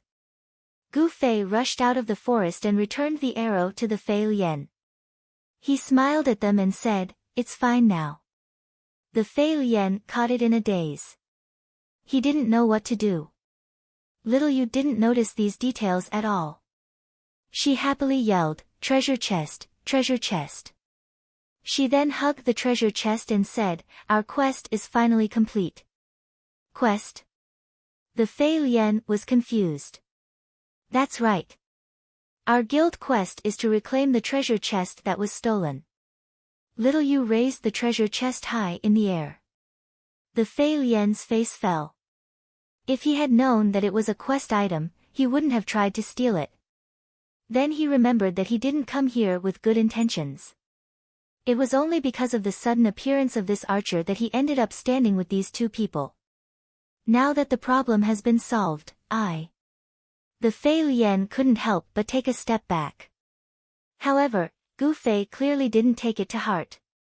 Little Yu was too careless and had long forgotten about it. As a result, the two of them didn't even pay attention to his existence. The Fei Lian let out a sigh of relief when he saw that the two of them weren't hostile towards him. His eyes began to wander around the person under Little Yu's feet. This person was an archer. An archer with exquisite equipment. Coincidentally, the Fei Lian was an archer. The Fei Lian gulped. "Fei Lian, aren't you an archer? Look at this guy's equipment. Can you use it?" Gu Fei said. What? The Fei Lian was shocked. Did he hear wrong? Even though these two weren't archers, this was still exquisite equipment. They could sell it on the market and buy the exquisite equipment they needed for their classes. It would be the same. The Fei Lian looked at Gu Fei, then at Little Yu. However, the two of them ignored him. Little Yu was holding the treasure chest and studying it. She tried to open it, but she couldn't. Why can't I open it? Little Yu complained as she smashed the chest against the wooden pillar. Don't smash it, don't smash it. Let me see. Gu Fei also went over to study the chest. The Fei Lian was petrified. Did these two not care about exquisite equipment at all? Were they going to give it all to him? The archer on the ground had long since been kicked to the side by Little Yu. The Fei Lian carefully crouched down and approached the two. They were still studying the chest. The Fei Lian finally relaxed. He flipped the person on the ground over and reached for the bow in his hand. It's probably a quest item. It's a chest that can't be opened. Gu Fei couldn't find any mechanism in the chest. He turned around and saw the Fei Lian flipping the person over. Wait. Gu Fei said. I knew it. The Fei Lian was furious. He should have said so earlier if he didn't want to give it to me. Why did he have to make himself happy first, and then disappoint him? This guy was just trying to torture me. I thought he was being magnanimous. The Fei Lian was very unhappy. However, the loot belonged to the Fei Lian, so he had nothing to say. He could only retreat to the side with a dark expression. I know this person. Gu Fei smiled bitterly. Huh? The Fei Lian was shocked. Yutian Xinming, Gu Fei said. This name sounds familiar. Fei Lian was a veteran player as well. He used to play as a mage, Gu Fei said. Yes, yes, yes. The Fei Lian nodded. There was someone like that. It's him. Gu Fei nodded. Let's wake him up first. Little Yu, carry him to the river, Gu Fei said. Why aren't you carrying him? Little Yu was still studying the chest. I can't carry him. Gu Fei smiled bitterly. Gu Fei felt humiliated when he said that. It's a game. Gu Fei comforted himself. I'll do it. Xiao Yu walked over complacently, lifting Imperial Heaven Xinming up with one hand, and asked while walking, You said you know this person. Why was this lass's train of thought always half a beat too slow? Gu Fei nodded as he thought about it. Then why did he shoot us? Little Yu said. There might be a misunderstanding. Let's wake him up first. As Gu Fei said this, the three of them reached the lake. Little Yu threw Yutian Xinming to the ground. Gu Fei scooped up some water and splashed it on his face. The Fei Lian finally realized something. Yutian Xinming was unconscious. How did Gu Fei do it? There were no skills that could cause a dizzy state. Even if there were, the dizzy state in the game was different from the dizzy state in humans. The dizzy state was just a system that immobilized the character. After splashing the water, Yutian Xinming finally woke up. He slowly opened his eyes and suddenly came back to his senses. He rolled on the ground and began to knock his bow. The water that had flowed into his nostrils came into play, causing him to sneeze a few times. Don't bother, it's me, Gu Fei said. Ah. Qianli. Yutian Xinming recognized Gu Fei as well. What's going on? He put away his bow and stood up. He touched the bumps on his head and his neck where Gu Fei had hit him. The pain was still there. Was it sap? There's already a level 36 thief. Yutian Xinming was shocked. Players like him had been grinding day and night, but he still hadn't reached level 31. Now that a level 36 character had appeared out of nowhere, how was he supposed to deal with it? Ahem. Gu Fei coughed. He didn't answer the question. Instead, he asked, What are you doing here? I'm doing a quest to protect the treasure chest. As he said this, he saw the treasure chest in Little Yu's hands and smiled bitterly. Why are you hugging it? It's a quest item. There's nothing inside. Only the players who received the quest to retrieve the treasure chest can use it. However, Little Yu didn't put it down. Instead, she hugged it even tighter. Could it be that you guys? Yutian Xinming was stunned. What's going on? The quest in this game is to lure two groups of players to kill each other. Although Gu Fei didn't have much experience with online games, he knew that there were no quests in online games that forced players to kill each other. As soon as Gu Fei finished speaking, little Yu cried out, "Ah!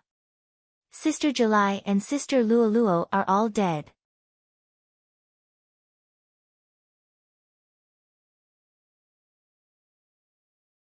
Chapter 36. It started to drizzle in Cloud City again. Gu Fei and Xiao Yu rushed to Amethyst's office. Xiao Yu was still hugging her treasure chest tightly. Of course, Imperial Sky Shinming was not willing to let them have the treasure chest so easily, but the problem was that Xiao Yu was less than 10 centimeters away from him. He was an archer who needed to increase the distance between them to have an advantage, while Xiao Yu was a warrior whose explosive power increased the closer she was to Yu. The only way to widen the distance was to the left, right, or back. At that time, Yutian Shinming had Gu Fei on his left and Fei Lian on his right. Behind him was the bottomless cloud suburb lake. More importantly, the treasure chest wasn't in his hands at that time. In the end, everyone went their separate ways. The treasure chest was still in the hands of whoever had it. All of them seemed to have a tacit understanding to forget about this matter. In Amethyst's office, the oppressive atmosphere made Gu Fei feel like he couldn't breathe. Once again, he walked to the window and casually pushed open the two windows. The girls didn't look happy at all. They didn't feel any better just because Xiao Yu brought back the treasure chest. This was because the blow they suffered was too great. Of the 7 teams that went out, apart from Gu Fei and Xiao Yu's team, the others were all annihilated. Xiao Yu only called out July and Luo, but that was just to pick out the representative characters. It was heartbreaking to suffer such a heavy blow on their first guild mission. Gu Fei could also understand a little bit of their thoughts. For a long time, male players dominated the game, while female players were mostly like flower vases. These girls gathered together to prove something, but unfortunately, they didn't get off to a good start. After being depressed for so long, it was about time for someone to explode. Gu Fei thought. For example, Despicable. The first to explode was just as Gu Fei expected.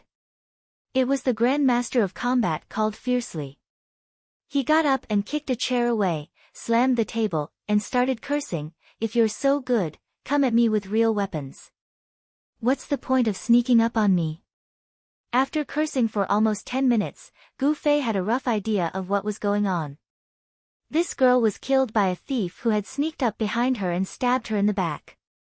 She didn't even know what the other party looked like, and she was now strongly criticizing the other party for not being honorable.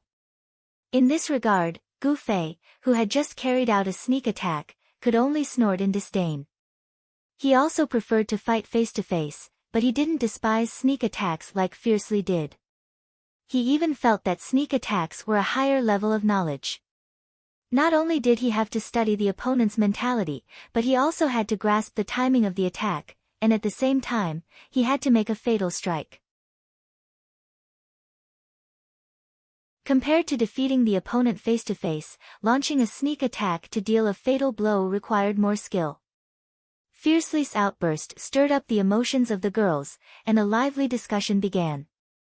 Gu Fei spent a lot of effort to search for useful information, but the word he heard the most was, instant kill. Of the 12 girls that went out, 11 were insta-killed, and the other one was insta-killed. The reason was that the warrior's whirlwind slash wasn't aimed at her, and she wanted to rush forward to be in the same boat as her sister. In the end, she was killed. Next to instant kill, a few high-frequency words appeared: backstab, whirlwind slash, and snipe. Although the levels of the girls weren't high, it wasn't easy for them to kill a player in an instant.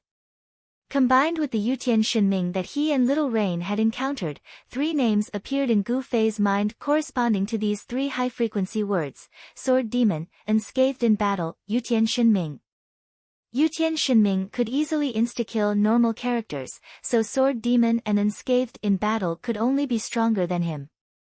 Originally, With the appearance of the sword demon, it was definitely easy to describe him verbally, but because the thief had hidden in ambush and launched backstab, the girls that died to him had no idea what this thief looked like. Gu Fei felt a bit of a headache. If this was true, then he was stuck in the middle. Emotionally, Gu Fei was more inclined towards the mercenary group. After all, he felt that no matter what, he couldn't integrate into this all-girl guild.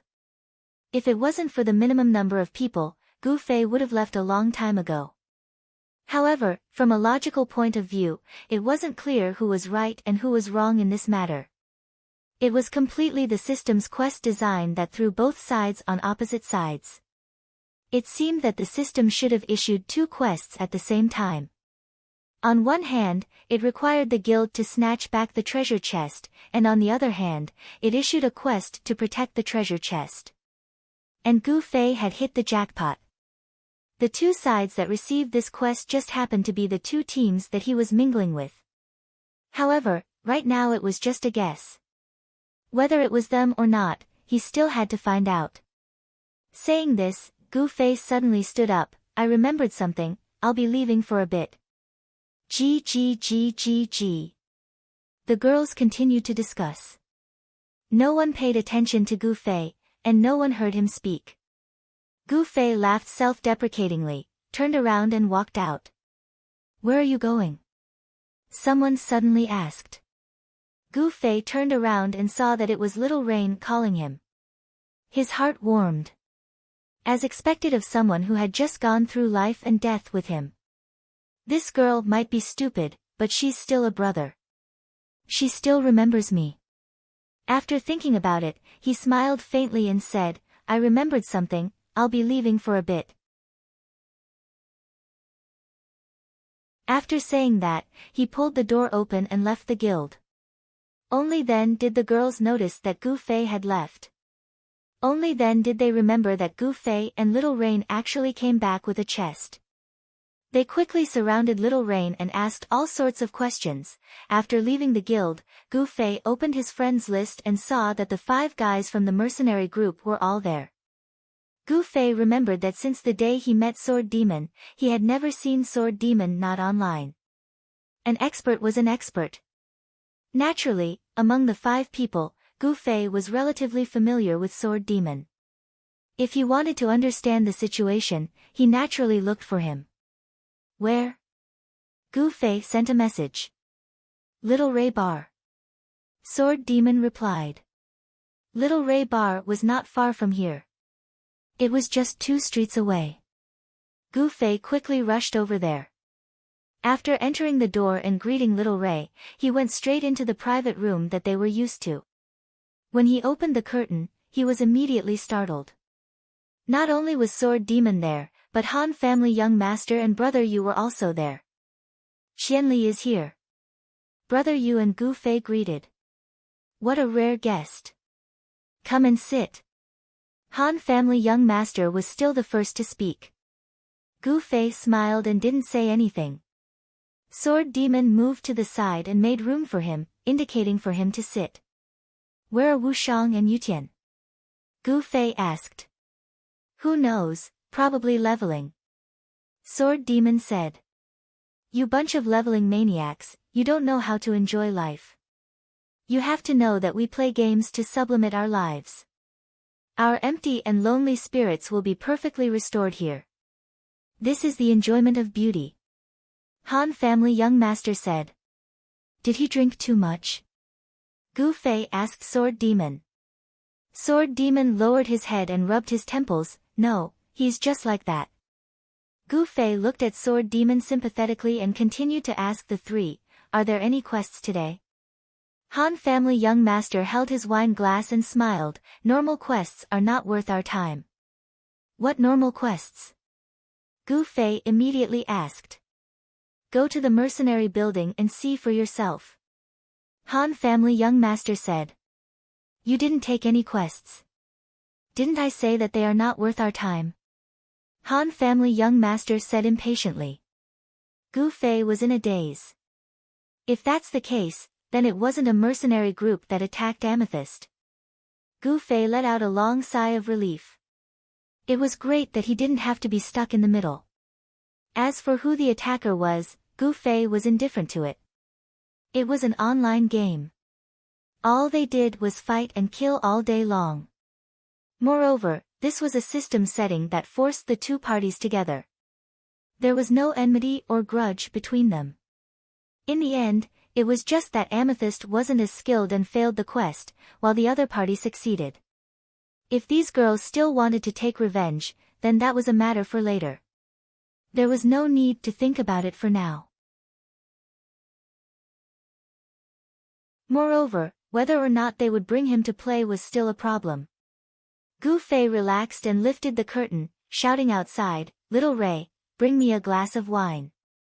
Gu Fei's joyous expression caused the other three to scratch their heads in confusion.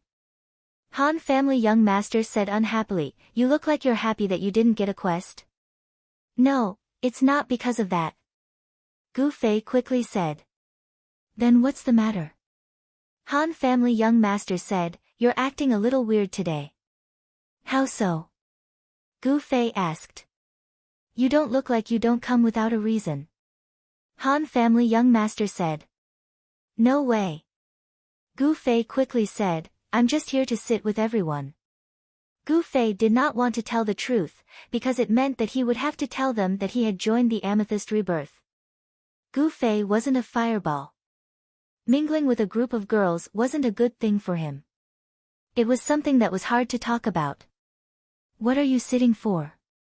We're not that close yet," Han family young master said. "Damn, you're being too direct." Gu Fei was depressed. It was true that they had only known each other for less than 3 days, and this was the third time they had met. However, it was a little immature for him to be so direct. Sword Demon shook his head and said, "No, he's just like this." "Sword Demon, speak up if you have something to say." Han family young master slammed the table. Sword Demon shook his head again, "Hey, I'm just like this." Gu Fei finally realized that something was wrong with Sword Demon. He said blankly, "What's going on?"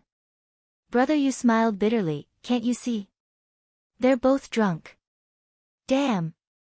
Gu Fei was depressed, "They're both drunk, why are you still wasting time with them? They're not letting me out. Look at them, one on the left and the other on the right." "Brother, you smiled bitterly." Gu Fei stood up, "Sword Demon, Little Ray asked you to serve the drinks." "Oh, coming." Sword Demon stood up and walked out, swaying. "Let's go." Gu Fei shook his head at Brother Yu. "That's easy." Brother Yu sighed. "Great, I have something to ask you." Gu Fei and Brother Yu walked out of the private room and found a seat in the bar.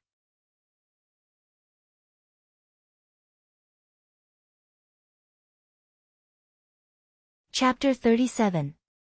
Han family young master's stubborn voice came from the private room, "Sword Demon, if you have something to say it out loud." Sword Demon wasn't even in the private room at this time. He was lying in front of the counter and begging Little Ray, "Where's the wine? Didn't you ask me to get the wine? Give me the wine." Little Ray smiled bitterly and looked at Gu Fei and Brother Yu. He knew that Sword Demon was their friend. Brother Yu wanted to get up but was stopped by Gu Fei. He looked around and saw 2 warriors wearing beginner's equipment at the table next to him. "Hey, bro!" Gu Fei called out to the 2. The 2 turned around. "Do me a favor. Carry that guy to the back of the bar and throw him away. I'm a mage and I really don't have the strength." Gu Fei pointed at Sword Demon and said to the 2 warriors. The 2 were at a loss and didn't move. Gu Fei thought for a while and took out 2 gold coins from his pocket. "Help me." The 2 warriors' eyes lit up. For normal people, it didn't matter if you were a mage or not. Gold coins were beautiful things that they loved. This wasn't something that a beginner player could easily see. In fact, Gu Fei was already a rich man in the game because of the mercenary business he had done yesterday. The 2 warriors took the gold coins and stood up. They immediately went over to carry Sword Demon. Sword Demon was so drunk that he couldn't even straighten his back.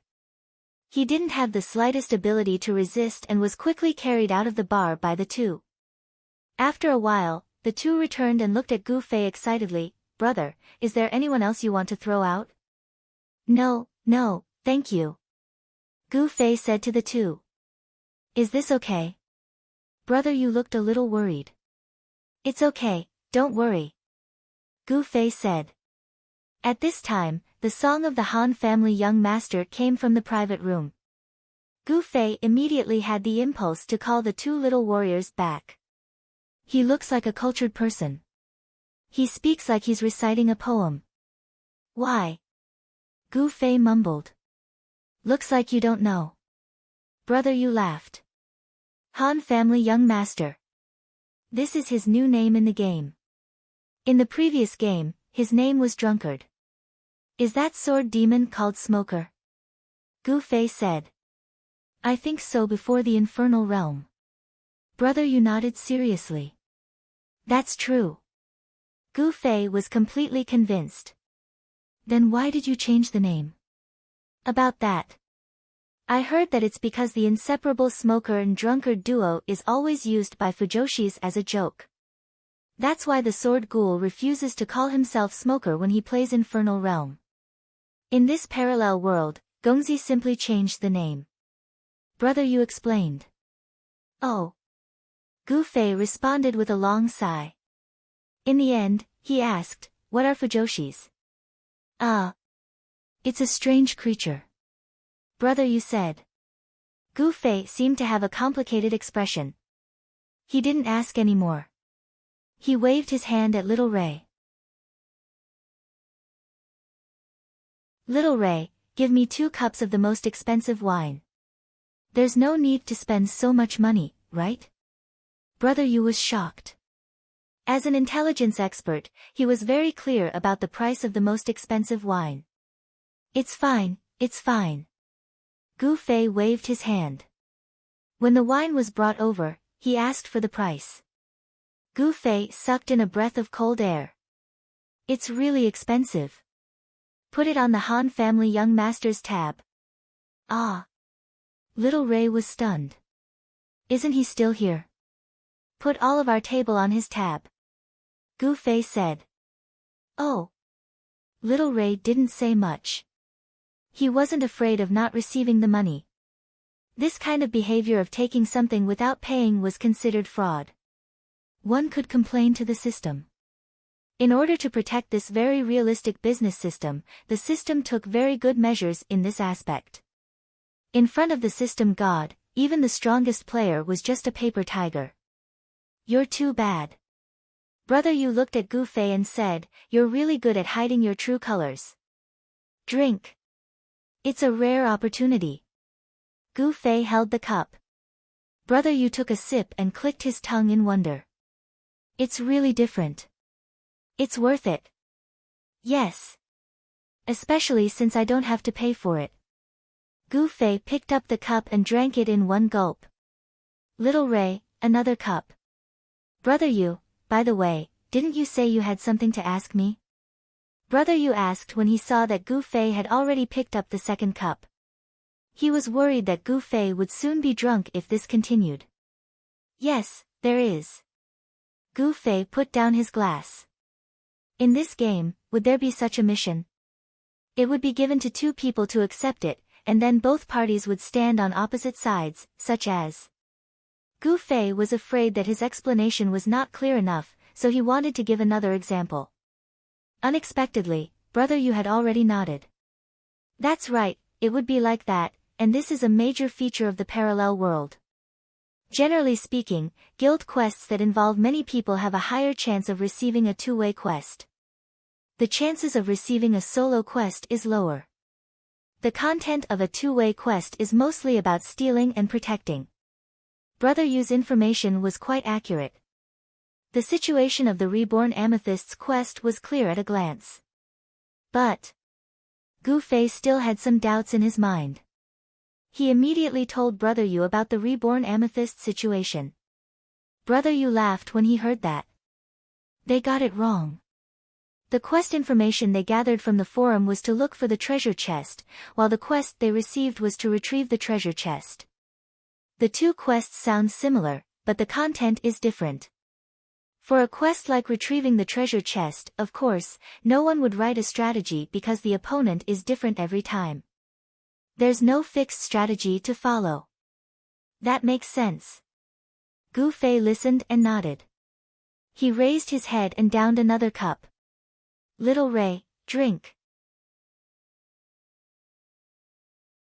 Can you hold your liquor well? Brother Yu was worried. Don't worry. Gu Fei smiled. I'll only drink 1 cup. I'm not like those two. Brother Yu nodded and asked, why are you concerned about this? Have you joined a guild? No. Of course not. Gu Fei hurriedly said. He hung out with a bunch of girls. If word got out, he would be a laughing stock. In the end, he made up a small lie. It was basically an adaptation of what happened at Yunjiao Lakeside. He described himself as the kind of guy who had nothing better to do, lying behind and watching people snatch the treasure chest. Yunjiao Lakeside. Ha! Brother Yu, the king of information, obviously knew what kind of place it was. When he heard that Gu Fei went there, he immediately smiled ambiguously. Just passing by, just passing by. Gu Fei hurriedly said. Oh right, I also met Yutian Shinming. He was doing some treasure chest protection quest. The last sentence was purely to change the topic. Gu Fei originally did not intend to mention Yutian Shinming. Oh. He joined a guild. I've never heard of that. Brother Yu said. His guild seems to be pretty strong. They wiped out everyone who came to steal the treasure chest. I heard that if it wasn't whirlwind slash, snipe, or concealed backstab, they all sound like experts. Gu Fei said. Oh, they aren't weak. There's probably only one guild like this in Cloud City. Brother Yu said. Which guild? Unstoppable Four Seas. What a lame name. Brother Yu laughed. In the game, a guild with a lame name isn't too weak. Why? Think about it. With such a lame name, a lot of people would definitely think of it. If he could build it, then that means his guild was built quite early. If he built it early, then he would have a longer time to develop. He most likely won't be too weak. Brother Yu said. That makes sense. Gu Fei had learned a lot today. As the saying goes, listening to a gentleman's words is better than studying for 10 years. It seemed like he needed to talk more with Brother Yu and increase his knowledge of the game. The game wasn't life. It was better to avoid mistakes like when he tried to intercept them at the lakeside but was forced to the ground. Okay. Gu Fei finished his 3rd cup and stood up. There's nothing else, I'm leaving. See you later. Brother Yu nodded and watched as Gu Fei left the bar. Little Ray. Brother Yu called out. What is it? Little Ray walked over. Brother Yu pointed at the wine on the table. This is the most expensive wine. Give me a bottle and I'll take it away. Little Ray was stunned for a while and finally asked, are you putting it on Master's tab? Of course. Brother Yu had a calm smile on his face, but don't tell him I ordered it. After leaving the bar, Gu Fei returned to Amethyst. He had already understood the whole story, and thought that it was necessary to go back and inform them, so that they would not complain about it and not know what was going on. As a member of the guild, he had the authority to open the door of the guild. When Gu Fei pushed open the door and entered, the girls immediately turned to look at him. Their gazes were different from before. They had heard the story of Yunjiao Lakeside. It could be said that it was Gu Fei who solved the problem. However, there was a big flaw in the story. Gu Fei and the archer who ambushed him knew each other. Currently, the guild only knew 3 things about Gu Fei: high level, broken equipment, and random points. The last 2 points were enough for people to discriminate against him. It was hard to believe that such a sorcerer could defeat a level 30 archer. Now that it was said that Gu Fei knew this person, people could not help but suspect that there was something fishy going on. The fishy content was that the two of them worked together to build up Gu Fei's image so that he could gain a foothold in this girls' guild. Fiercely was the one who came up with this hypothesis. She also gave another example. How could such a trashy sorcerer have such a high level? Other than having a group of equally high-level friends who were good friends with him, was there any other way? Besides, the story was told by Xiao Yu. As for Xiao Yu's attributes, needless to say, even if there was an obvious problem, she would not have been able to see it. In addition, Xiao Yu was picked by Qianli to be in the same group as him when he was drunk. Could this also be intentional? In short, nothing could stand up to analysis, and the girls were very attentive to details. One after another, they analyzed Gu Fei, who had originally saved Xiao Yu and snatched back a treasure chest, into a shrewd, calculating super pervert. In the end, the girls were divided into 3 factions. Fiercely was the most convinced that Gu Fei was also a big bad guy with bad intentions. As for those who disagreed with the girls' wild guesses, it was July, Luo Luo, and a few others. Xiao Yu was the only one who was completely at a loss. At this time, when Gu Fei entered the room, the members of the 3 factions all looked at him. When Gu Fei took 2 steps closer, everyone suddenly smelled a pungent smell of alcohol. Gu Fei, who already had a bad image, fell dozens of points in the hearts of the girls from the first faction. Even the girls from the second faction could not help but frown at this time. The guild's first operation had suffered a setback. Everyone was in pain, and this guy actually ran to drink. This was a bit too unkind. And Xiao Yu continued to be at a loss. What's that smell? What's that smell? You're tuning in to the Blissful Bookshelf YouTube channel. We're so grateful for your support, and don't forget to subscribe to join us on this incredible journey through captivating stories. Your generosity through donations truly makes a world of difference, as it's the primary source of revenue that allows me to expand and enhance this channel for you. Thank you from the bottom of my heart for being a part of this adventure.